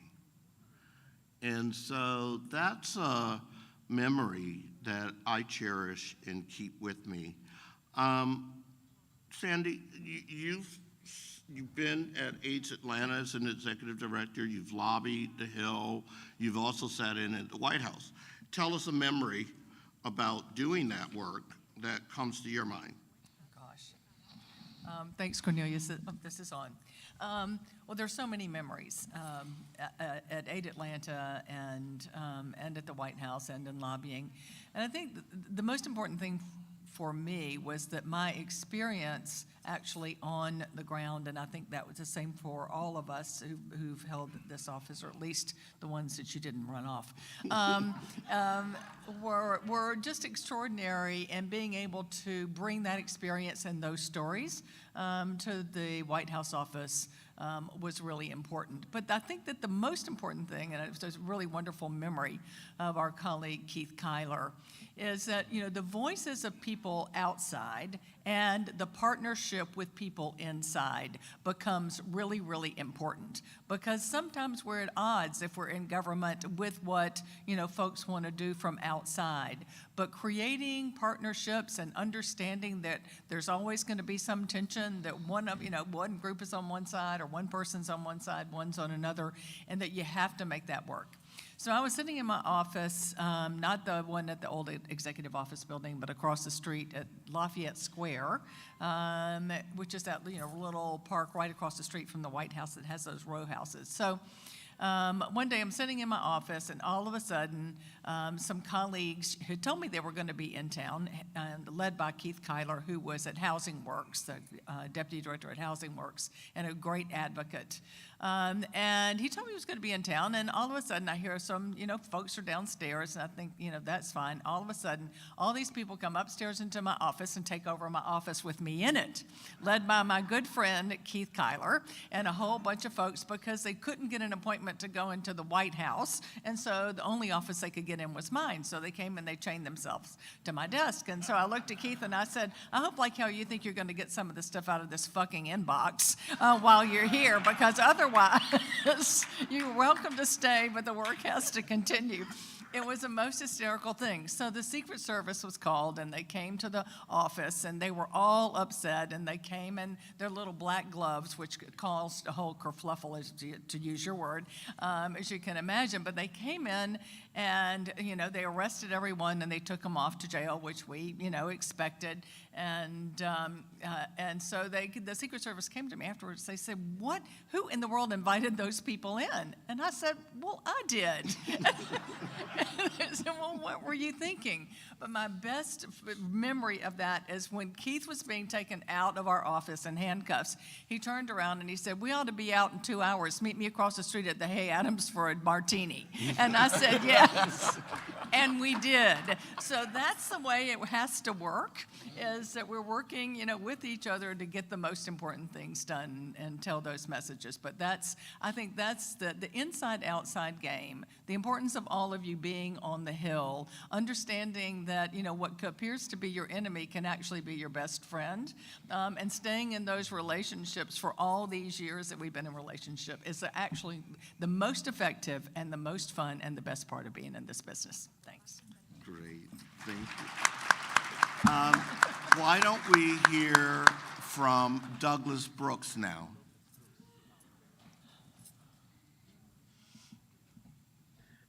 Greetings to everyone at AIDSWatch and happy 30th anniversary to AIDSWatch. It's, in my mind, pretty difficult to accurately estimate the impact of AIDSWatch on HIV advocacy over the decades. I know as an ONAP director, I felt like AIDSWatch was the place where I could take a temperature of advocates across the country, could understand pressing issues and matters, and certainly appreciated the partnership on policy efforts that we were trying to advance. One specific example of a way that AIDSWatch was tremendously helpful to us in my time in the Obama White House was when we were working with members of Congress to remove the ban on syringe exchange funding. And we were all successful together. Your leadership, your advocacy, your heartfelt conversations with members of Congress help advance that very important work.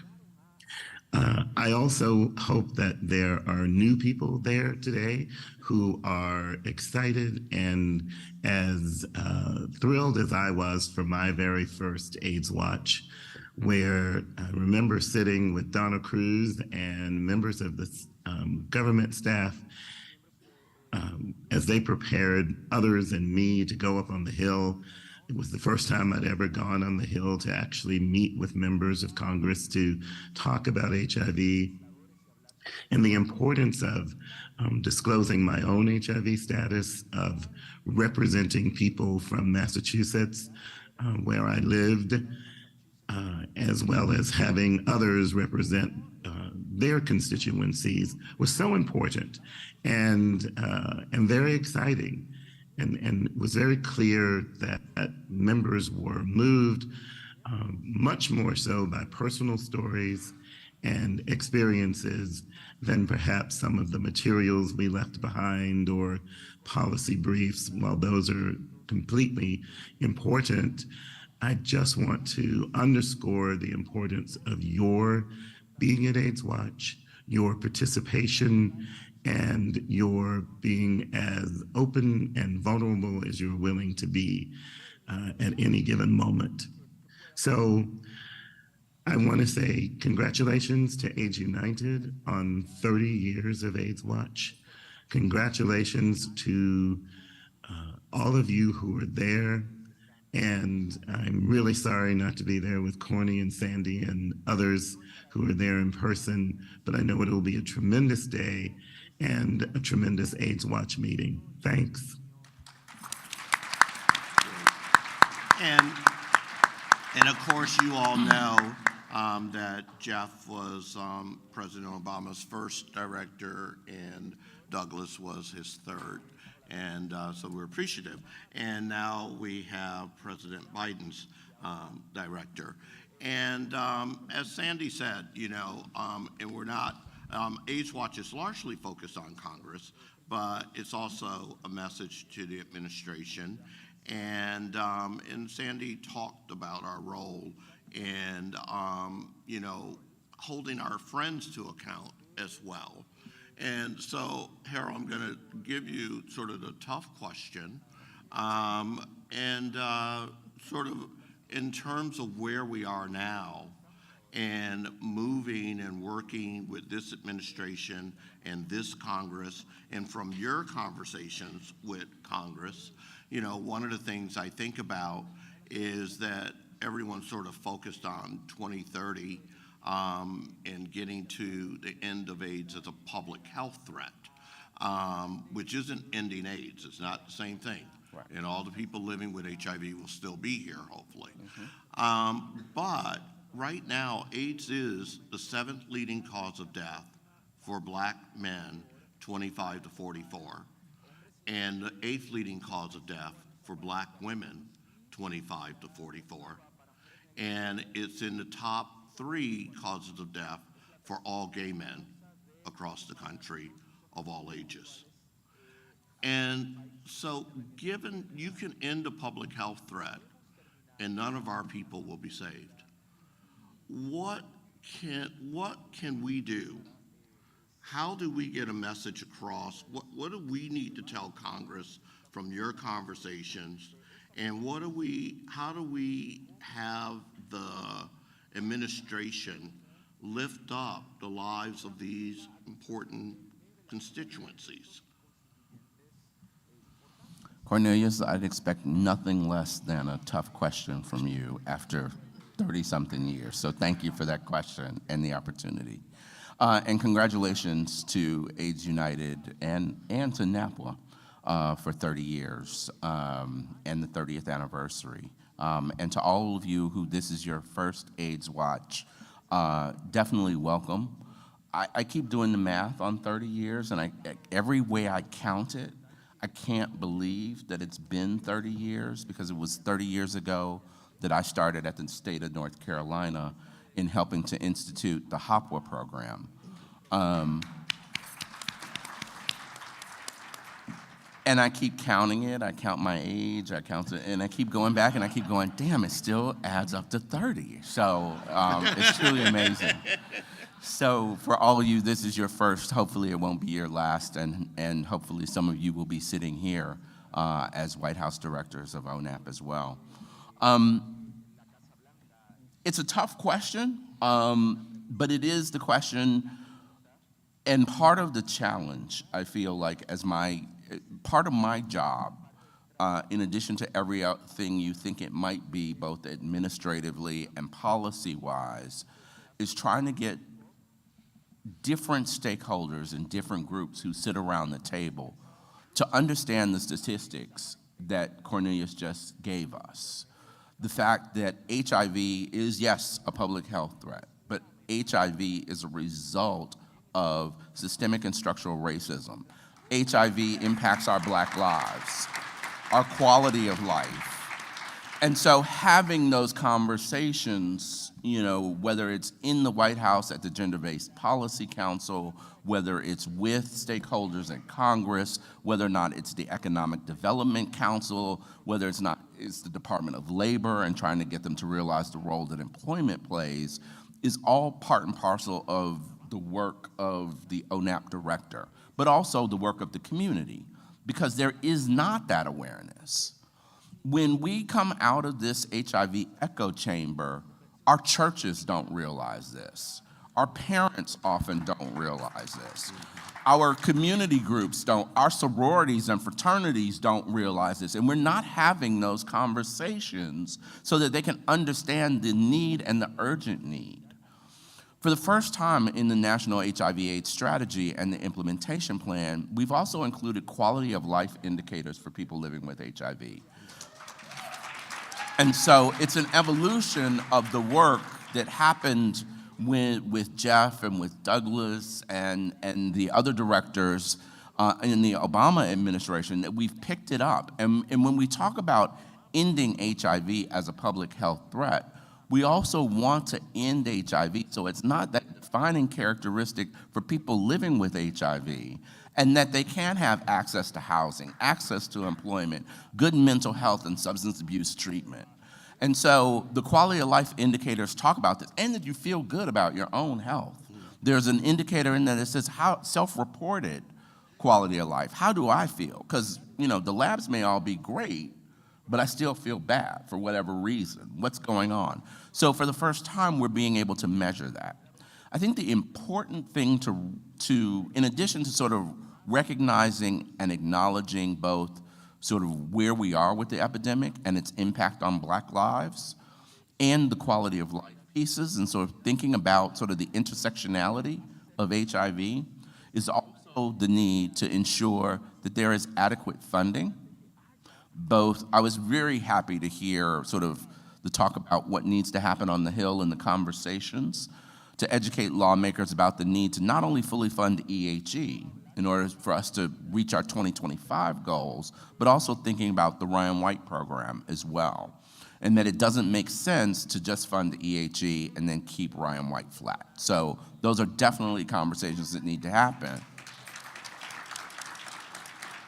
but also making space for people with HIV in the other aspects of the budget and the president's budget plan. So when we talk about increasing access to mental health services, people living with HIV need to be at the table. When we're increasing the resources to address unstable housing and homelessness, there needs to be space for people living with HIV within those programs. When we talk about employment, that's another one where we need to sort of make sure there is space in the inclusion of people living with HIV. And so that's all, I think, part of the work and part of the conversations in terms of where we are now. I think as medications have gotten easier and access to healthcare has gotten easier, we still need to keep our eye on that ball as well, but really sort of looking at some of the other factors that impact the lives of people living with HIV and making sure our departments, our programs, agencies, and programs are making space for us. Very good. So to prepare folks for tomorrow, I have a question for each of you. So final question to give some wisdom that you have to folks. And we'll again start with Sandy. And, you know, we met when I worked for Secretary Sullivan in the H.W. Bush administration as a confidential assistant on what was then the National AIDS Program Office with the Assistant Secretary, and as Secretary Sullivan's Special Assistant on the Black Male Initiative. And so we cut across parties at that time, and you also, because you were in Georgia, was in a deep red place, which of course now there are 2 Democratic senators in Georgia, so lots of people and things change. There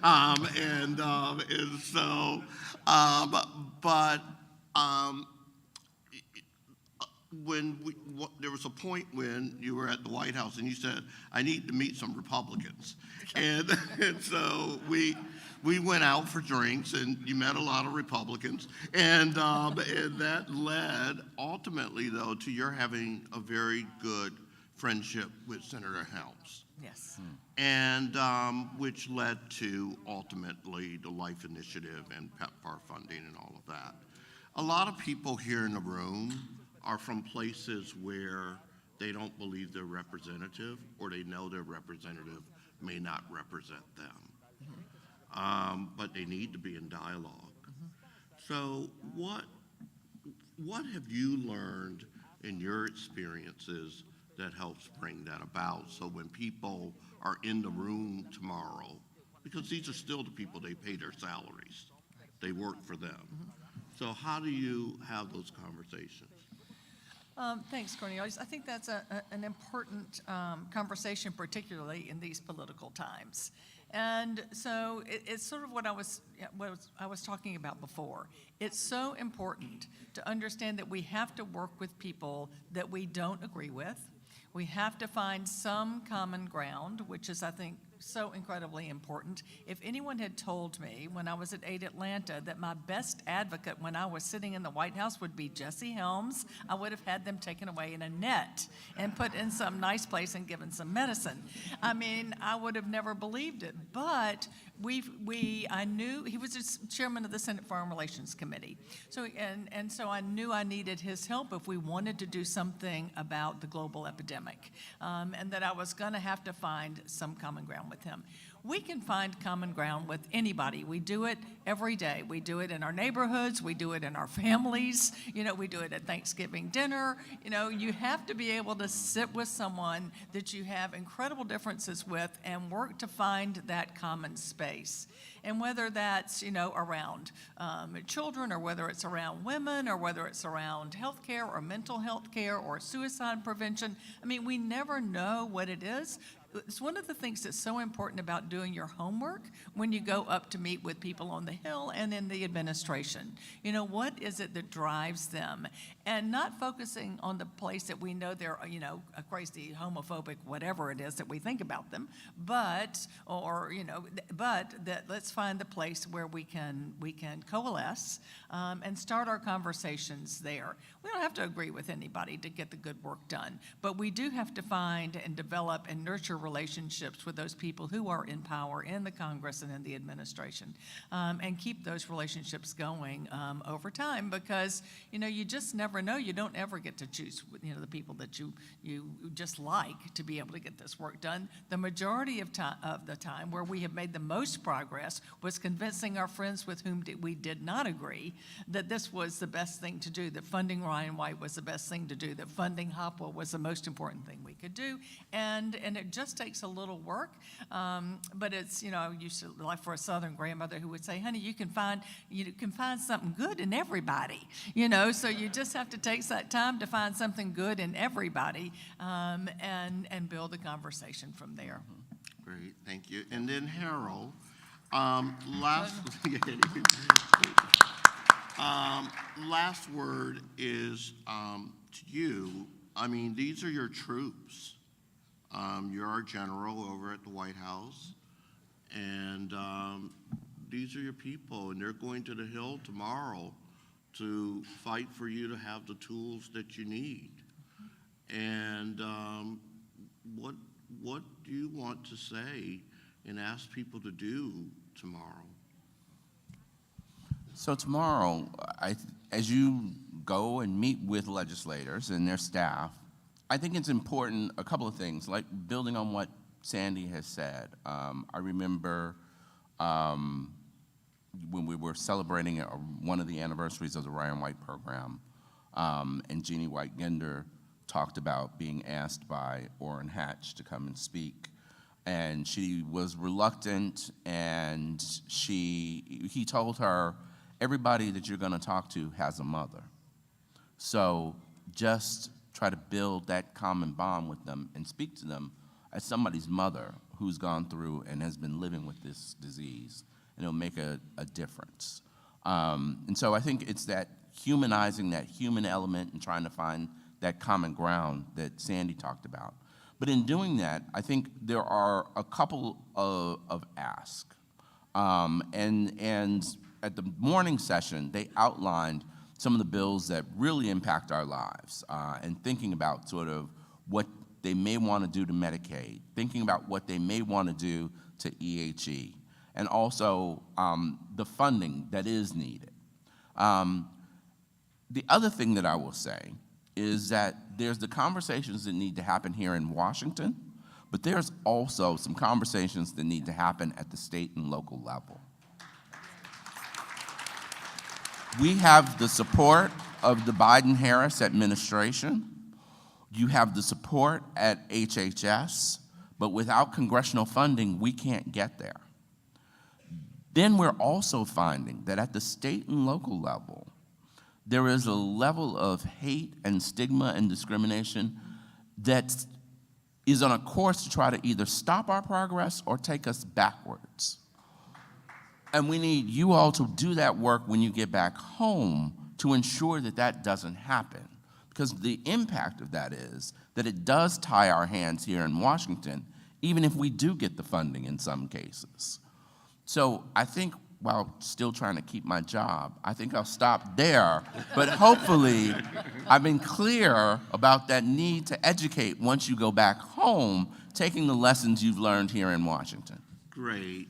Thank you. Yes, Sandy.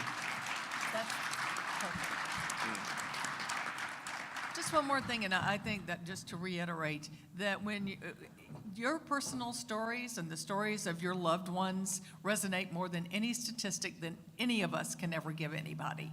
So don't be afraid to tell those stories, because you need to get people emotionally engaged, because it's touching when you hear somebody's real story. That gives meaning to the statistics that all the rest of us who do policy will leave behind, but there's nothing like a personal story to change somebody's heart. Just wanted to add that. Thank you. And so we really want to thank our panelists, and I want to just close with one other remembrance of another AIDSWatch, and it was being in Senator Ted Stevens, who was then Appropriations Chair from Alaska, and with Ms. Taylor. And as you know, the Elizabeth Taylor AIDS Foundation is one of our funders. And Senator Stevens' brother at that point was dying of cancer.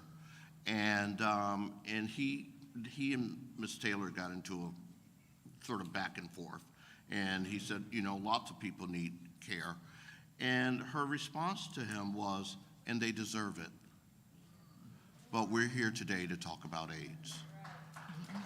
And, you know, Ms. Taylor recently would have turned 91. She's not here, but she was a fierce advocate, and her presence is still here. And so tomorrow, speak for her.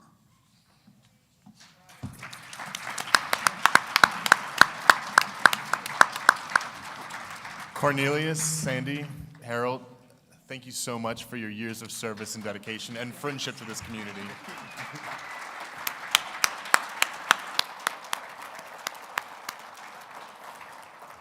Now, I know everyone's really anxious to get prepared for tomorrow's meeting, so we're going to hear from Christopher Cush with Soapbox Consulting to talk about our meetings, our schedules, and how things are going to function.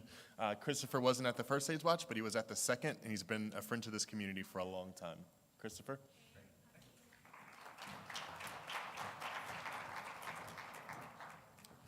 All right, how's everyone doing? I still don't know how Corny was able to tell that I still like diapers, but that was amazing. I'm gonna get to your logistics, but first, I wanna get us all warmed up.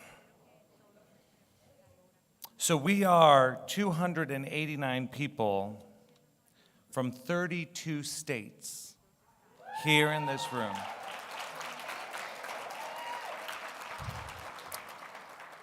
We are going to have 200 meetings with some of the most powerful people on the planet tomorrow. You got in a car, got on the train, got on the plane, dragged yourself and all your stuff here to, what city are we in? Arlington, right? What is this? In a windowless room that's freezing. Something brought you here today. I'm giving you 2 minutes. I want you to turn or go to another table. Find somebody you don't already know. Maybe you elbow bump, maybe you shake hands. But I want you each to take 1 minute and share how you came to be in this room here today. Let's get noisy. Come on, twist around or stand up, walk a little bit.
I'm going to give you 1 more minute. I'm going to give you 1 more minute.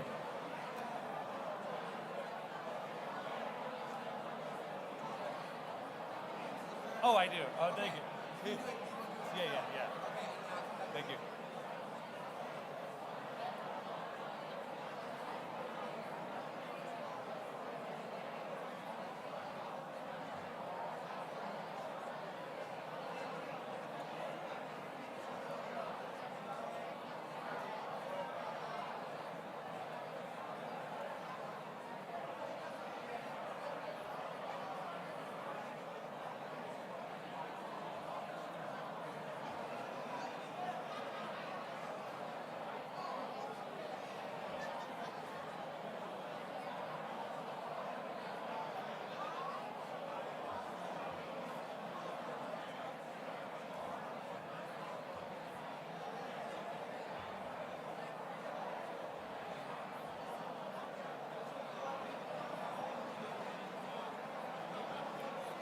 Okay, please take your seats. Please take your seats.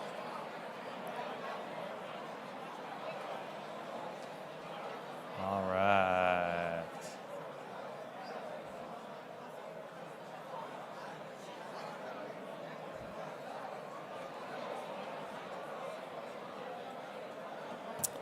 Okay, please take your seats.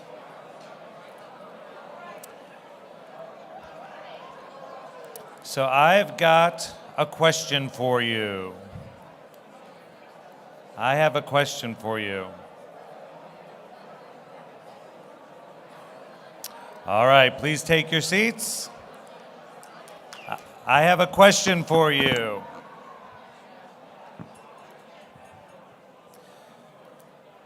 So I like it. It was noisy. I like it. We're here to be noisy. This is my question for you. Did everybody have something to say? Well, that's your story. That sounds like you. You're only going to have a minute or two. I want to caution you. Sounds like you. It is you. You are so close to having a successful meeting. You have to be able to do one more thing. You got to warm up that rotator cuff. And you got to be able to hand them the packet. Because what you just shared there made everything in this packet interesting, and it made it urgent because it was about a real person. That's what we mean when we talk about your personal story. Keep it to a minute, but don't get tired of telling it, because it's a long and complicated process that will ask you to work your way through. You do not have to up there balance the federal budget. You're welcome.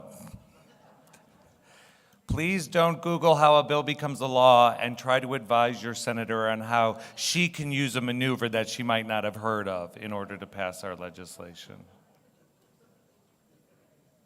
You're not there to shame or belittle people or question how they come to have the positions they have.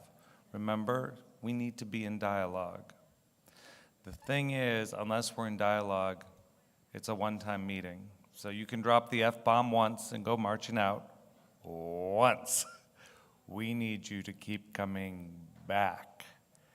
This happened because we took 30 years to keep talking to everyone. All right. It's good. You're going to be fine. You're going to be good. Are people excited? All right.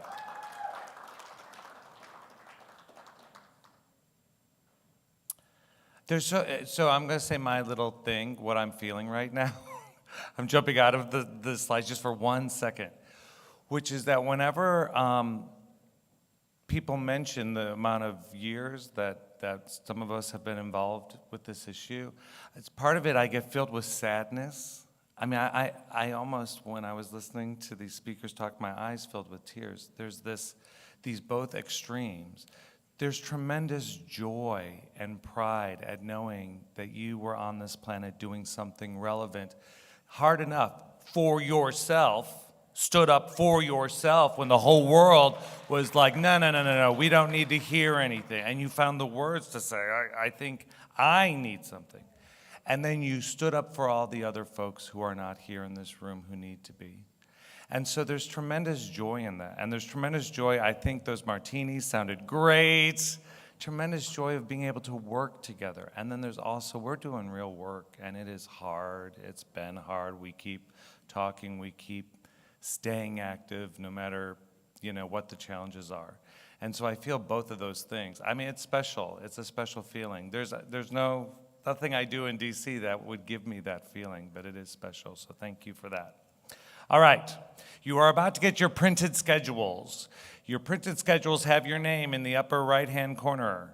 Underneath it, it has a thing called your mobile tool code.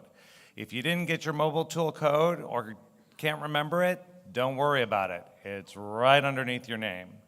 And then there's a help desk phone number. That help desk phone number has live human beings waiting to help you. So if you have any questions, comments, or needs, don't text anyone, don't email anyone. Call a person.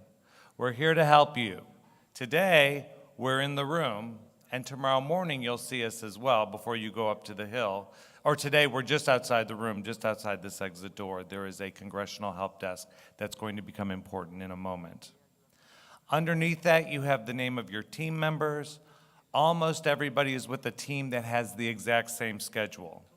Both of your senators, your representative, and then the representative of the woman sitting next to you, and then the representative of the gentleman sitting next to her.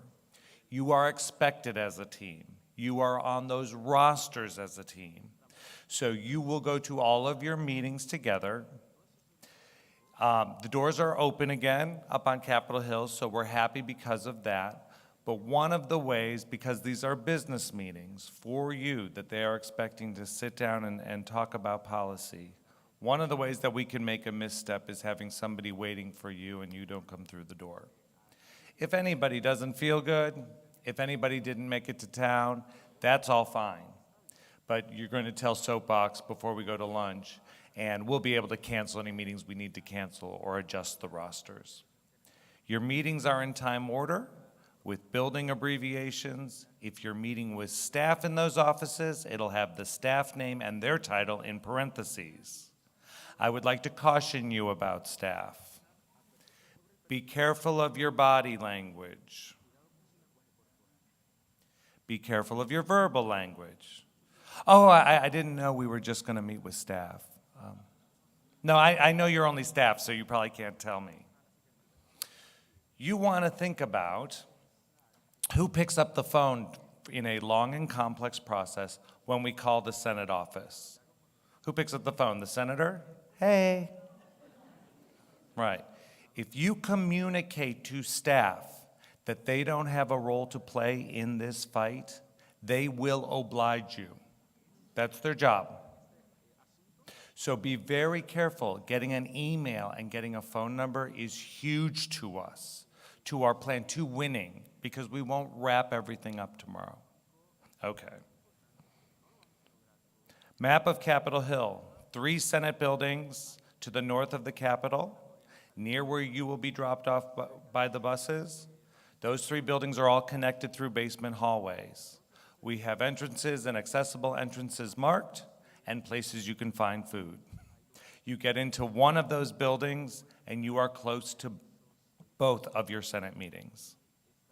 The other side of the Capitol is very similar.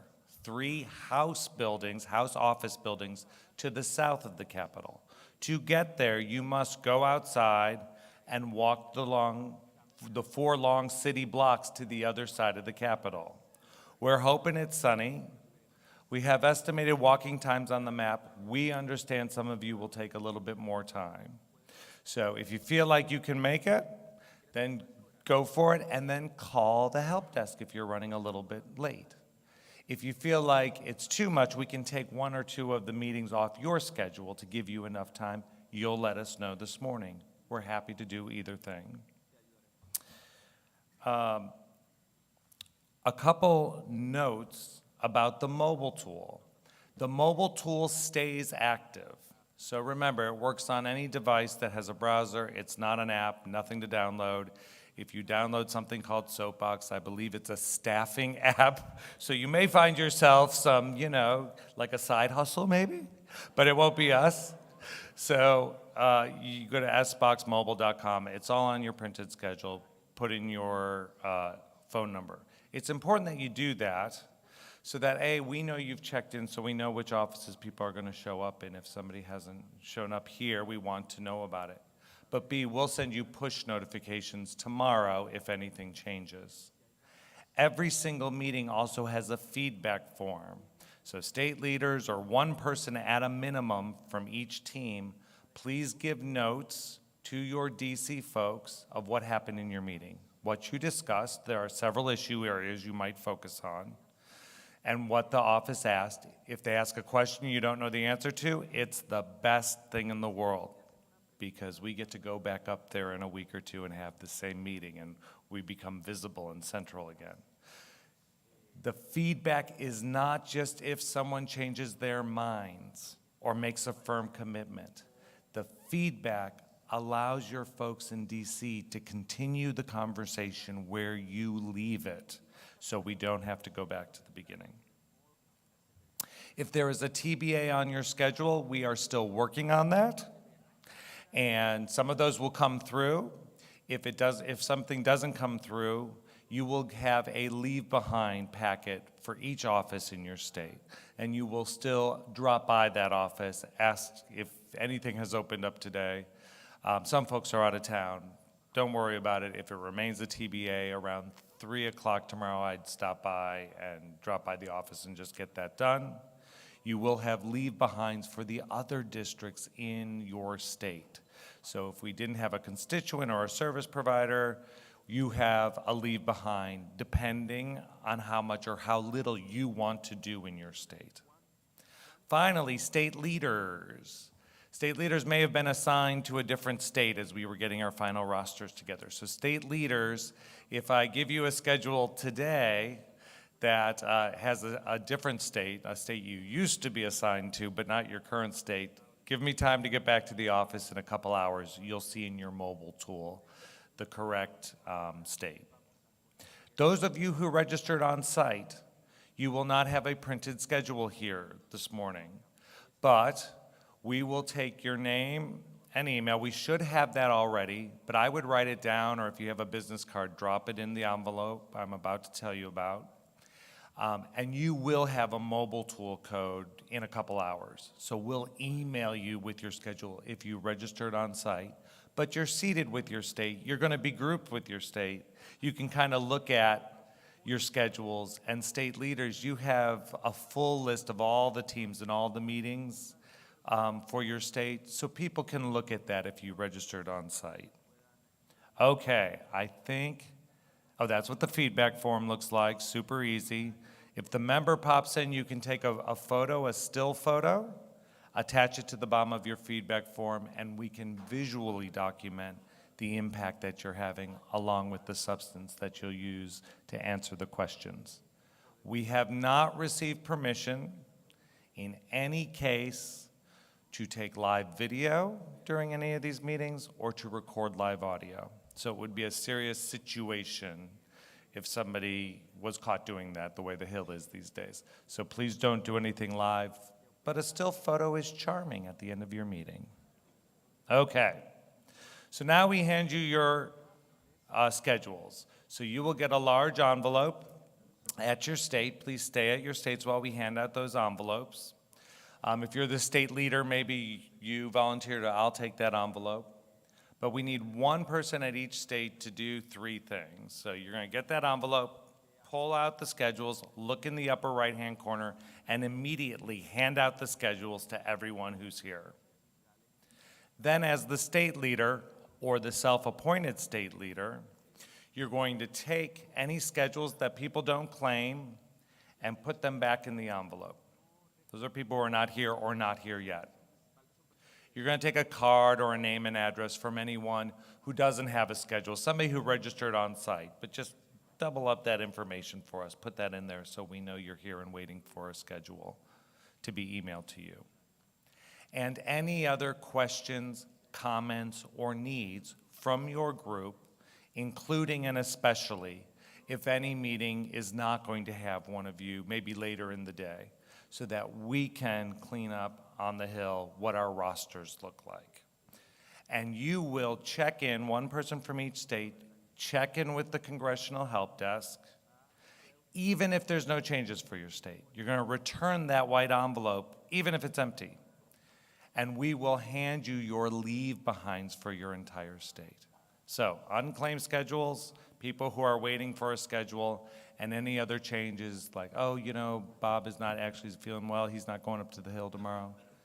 And then have one person check in with the help desk, and we'll be done with that in 15 noisy minutes.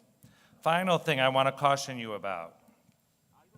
The Hill is open for you.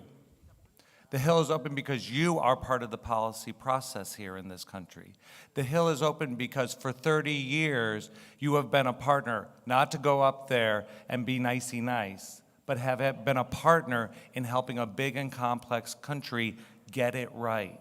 Helping move us too slowly, but helping move us toward what people need to do to take care of us. So those meetings are on. And you might be the only people who are talking to the office with lived experience. You got 15 to 20 minutes in each office. I wouldn't talk about the other guy, because you can burn up 15 minutes real fast. You hearing me? I'd focus because this is more important, right?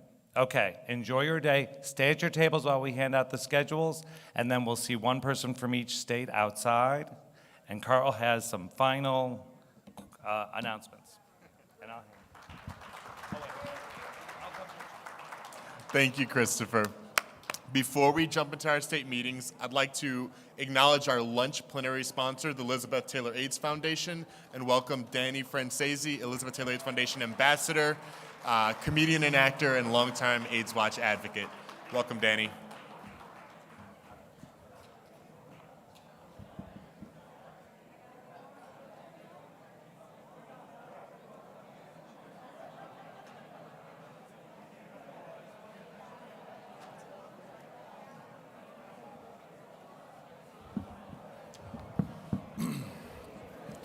Hello, everybody.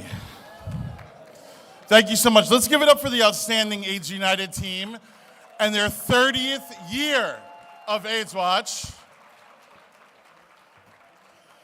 Hello, everyone. I'm Daniel Francesi. I'm an actor, comedian, and activist.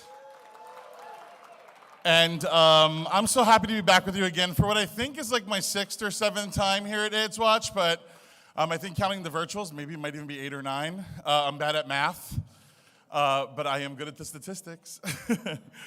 I love coming to this event because so many of you that I met are some of the most fiercest and smartest and tenacious activists that I've ever met in my entire life. I'm talking about you, Barb, you, Carl, like you people. Like, honestly, I think about you all the time, all year around. I've seen so many people fight in those rooms and tell their personal stories and move me to tears. I'm so moved by all of you, truly.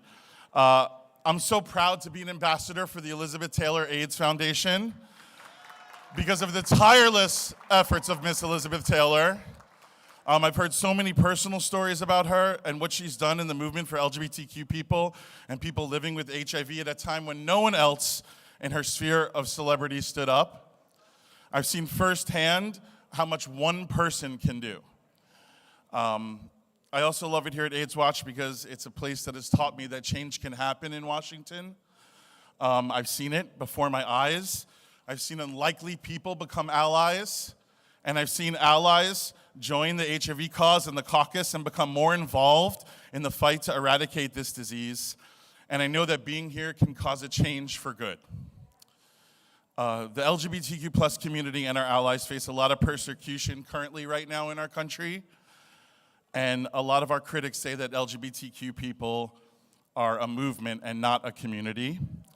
And to them, I say not only are we a movement and a community, but first and foremost, that the fight for LGBTQ people wouldn't have happened without the L, the B, and the T. And we must remember that when we're fighting for our trans siblings, the challenges that they face today, that there is no LGBT without the L, the B, and the T. So to all of you and our harshest critics out there, I'd like to say, yes, we are a community, and yes, we are a movement, but most importantly, we are a family, so go out there and get them, fam.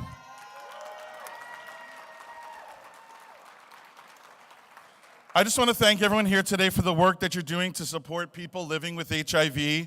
As many of you know, the criminalization of HIV stands in the way of ending the epidemic. So unfortunately, within our very own legal system, HIV criminal laws and penalty enhancements still exist in 35 states. Despite the decades of medical breakthroughs that we've made to date, simply put, these laws are outdated and discriminatory in nature. In 2020, ETAF launched their national initiative, HIV is Not a Crime, to end these antiquated laws and the stigmas that they perpetuate. To date, we are proud to say that we have supported 6 states who have modernized their laws. However, there's still so much work yet to be done. And as I said earlier, legislation in 35 states still fuel the stigma about HIV and against HIV. So we commend every advocate and organization in the room today, and we hope that you continue your path in ending the stigma, discrimination, and criminalization of people living with HIV. Now, we hope you also will join us in the fight to prove that HIV is not a crime. And please enjoy this video presented by the Elizabeth Taylor AIDS Foundation about the HIV is Not a Crime campaign. Thank you very much. I appreciate you all.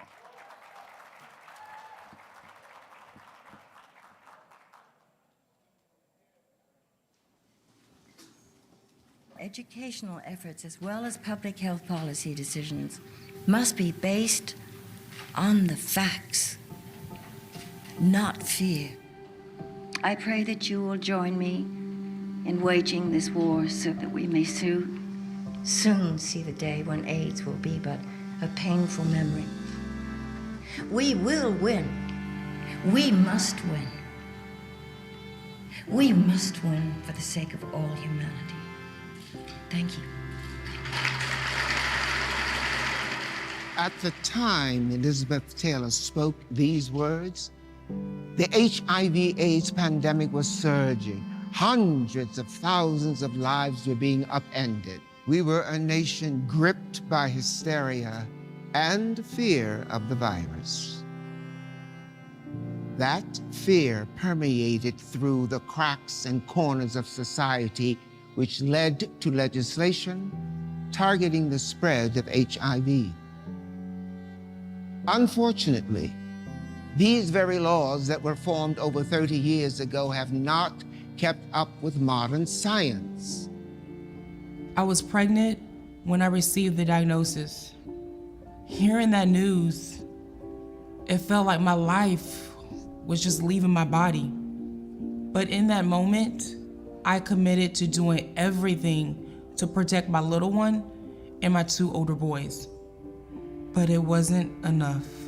Monique took the proper medication and maintained an undetectable viral load, meaning her HIV was untransmittable. It was effectively impossible for Monique to pass on HIV, yet she was charged with a crime that had her looking at 8 to 12 years in prison. It was all so surreal. I didn't think anything could break my pride. My respect for those in uniform was just so strong. But they tried to take everything away from me. And they succeeded. 272 days, and life as I knew it, all gone. I'm still working to find the person that I used to be.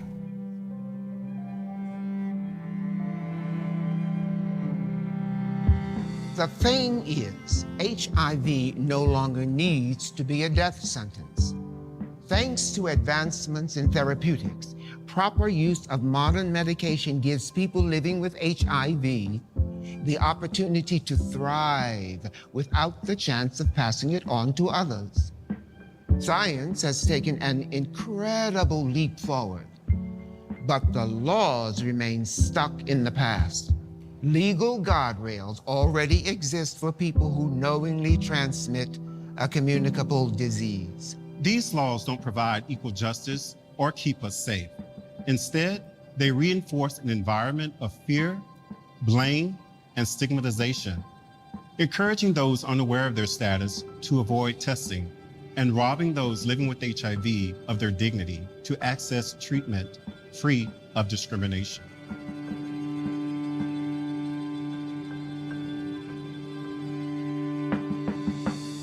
Guess what?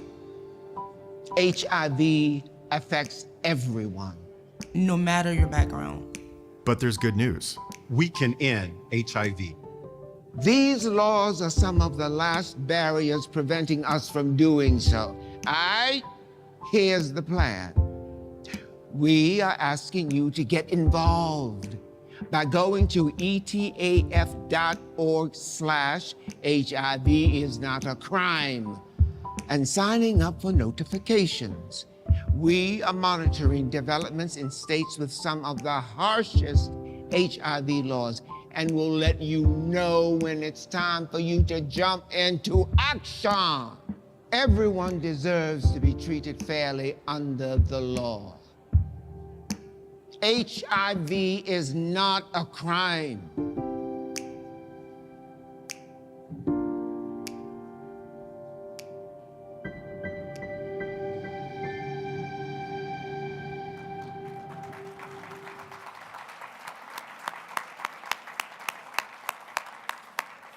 Thank you, Danny. Thank you, Elizabeth Taylor AIDS Foundation, for this beautiful video and this message.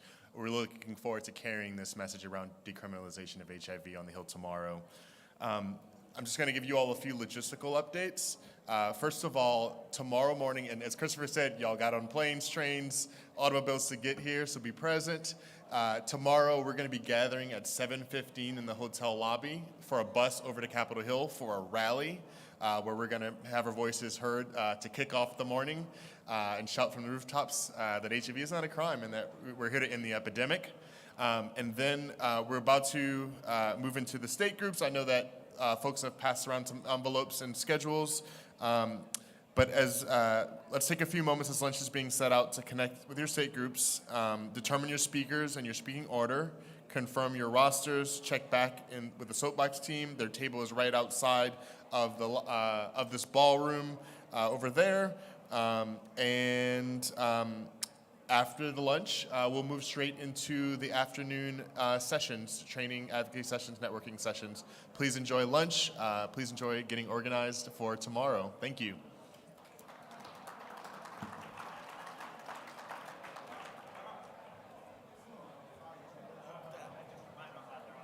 Okay, do it. Sorry. And one quick reminder, sorry, from Christopher. That's no problem.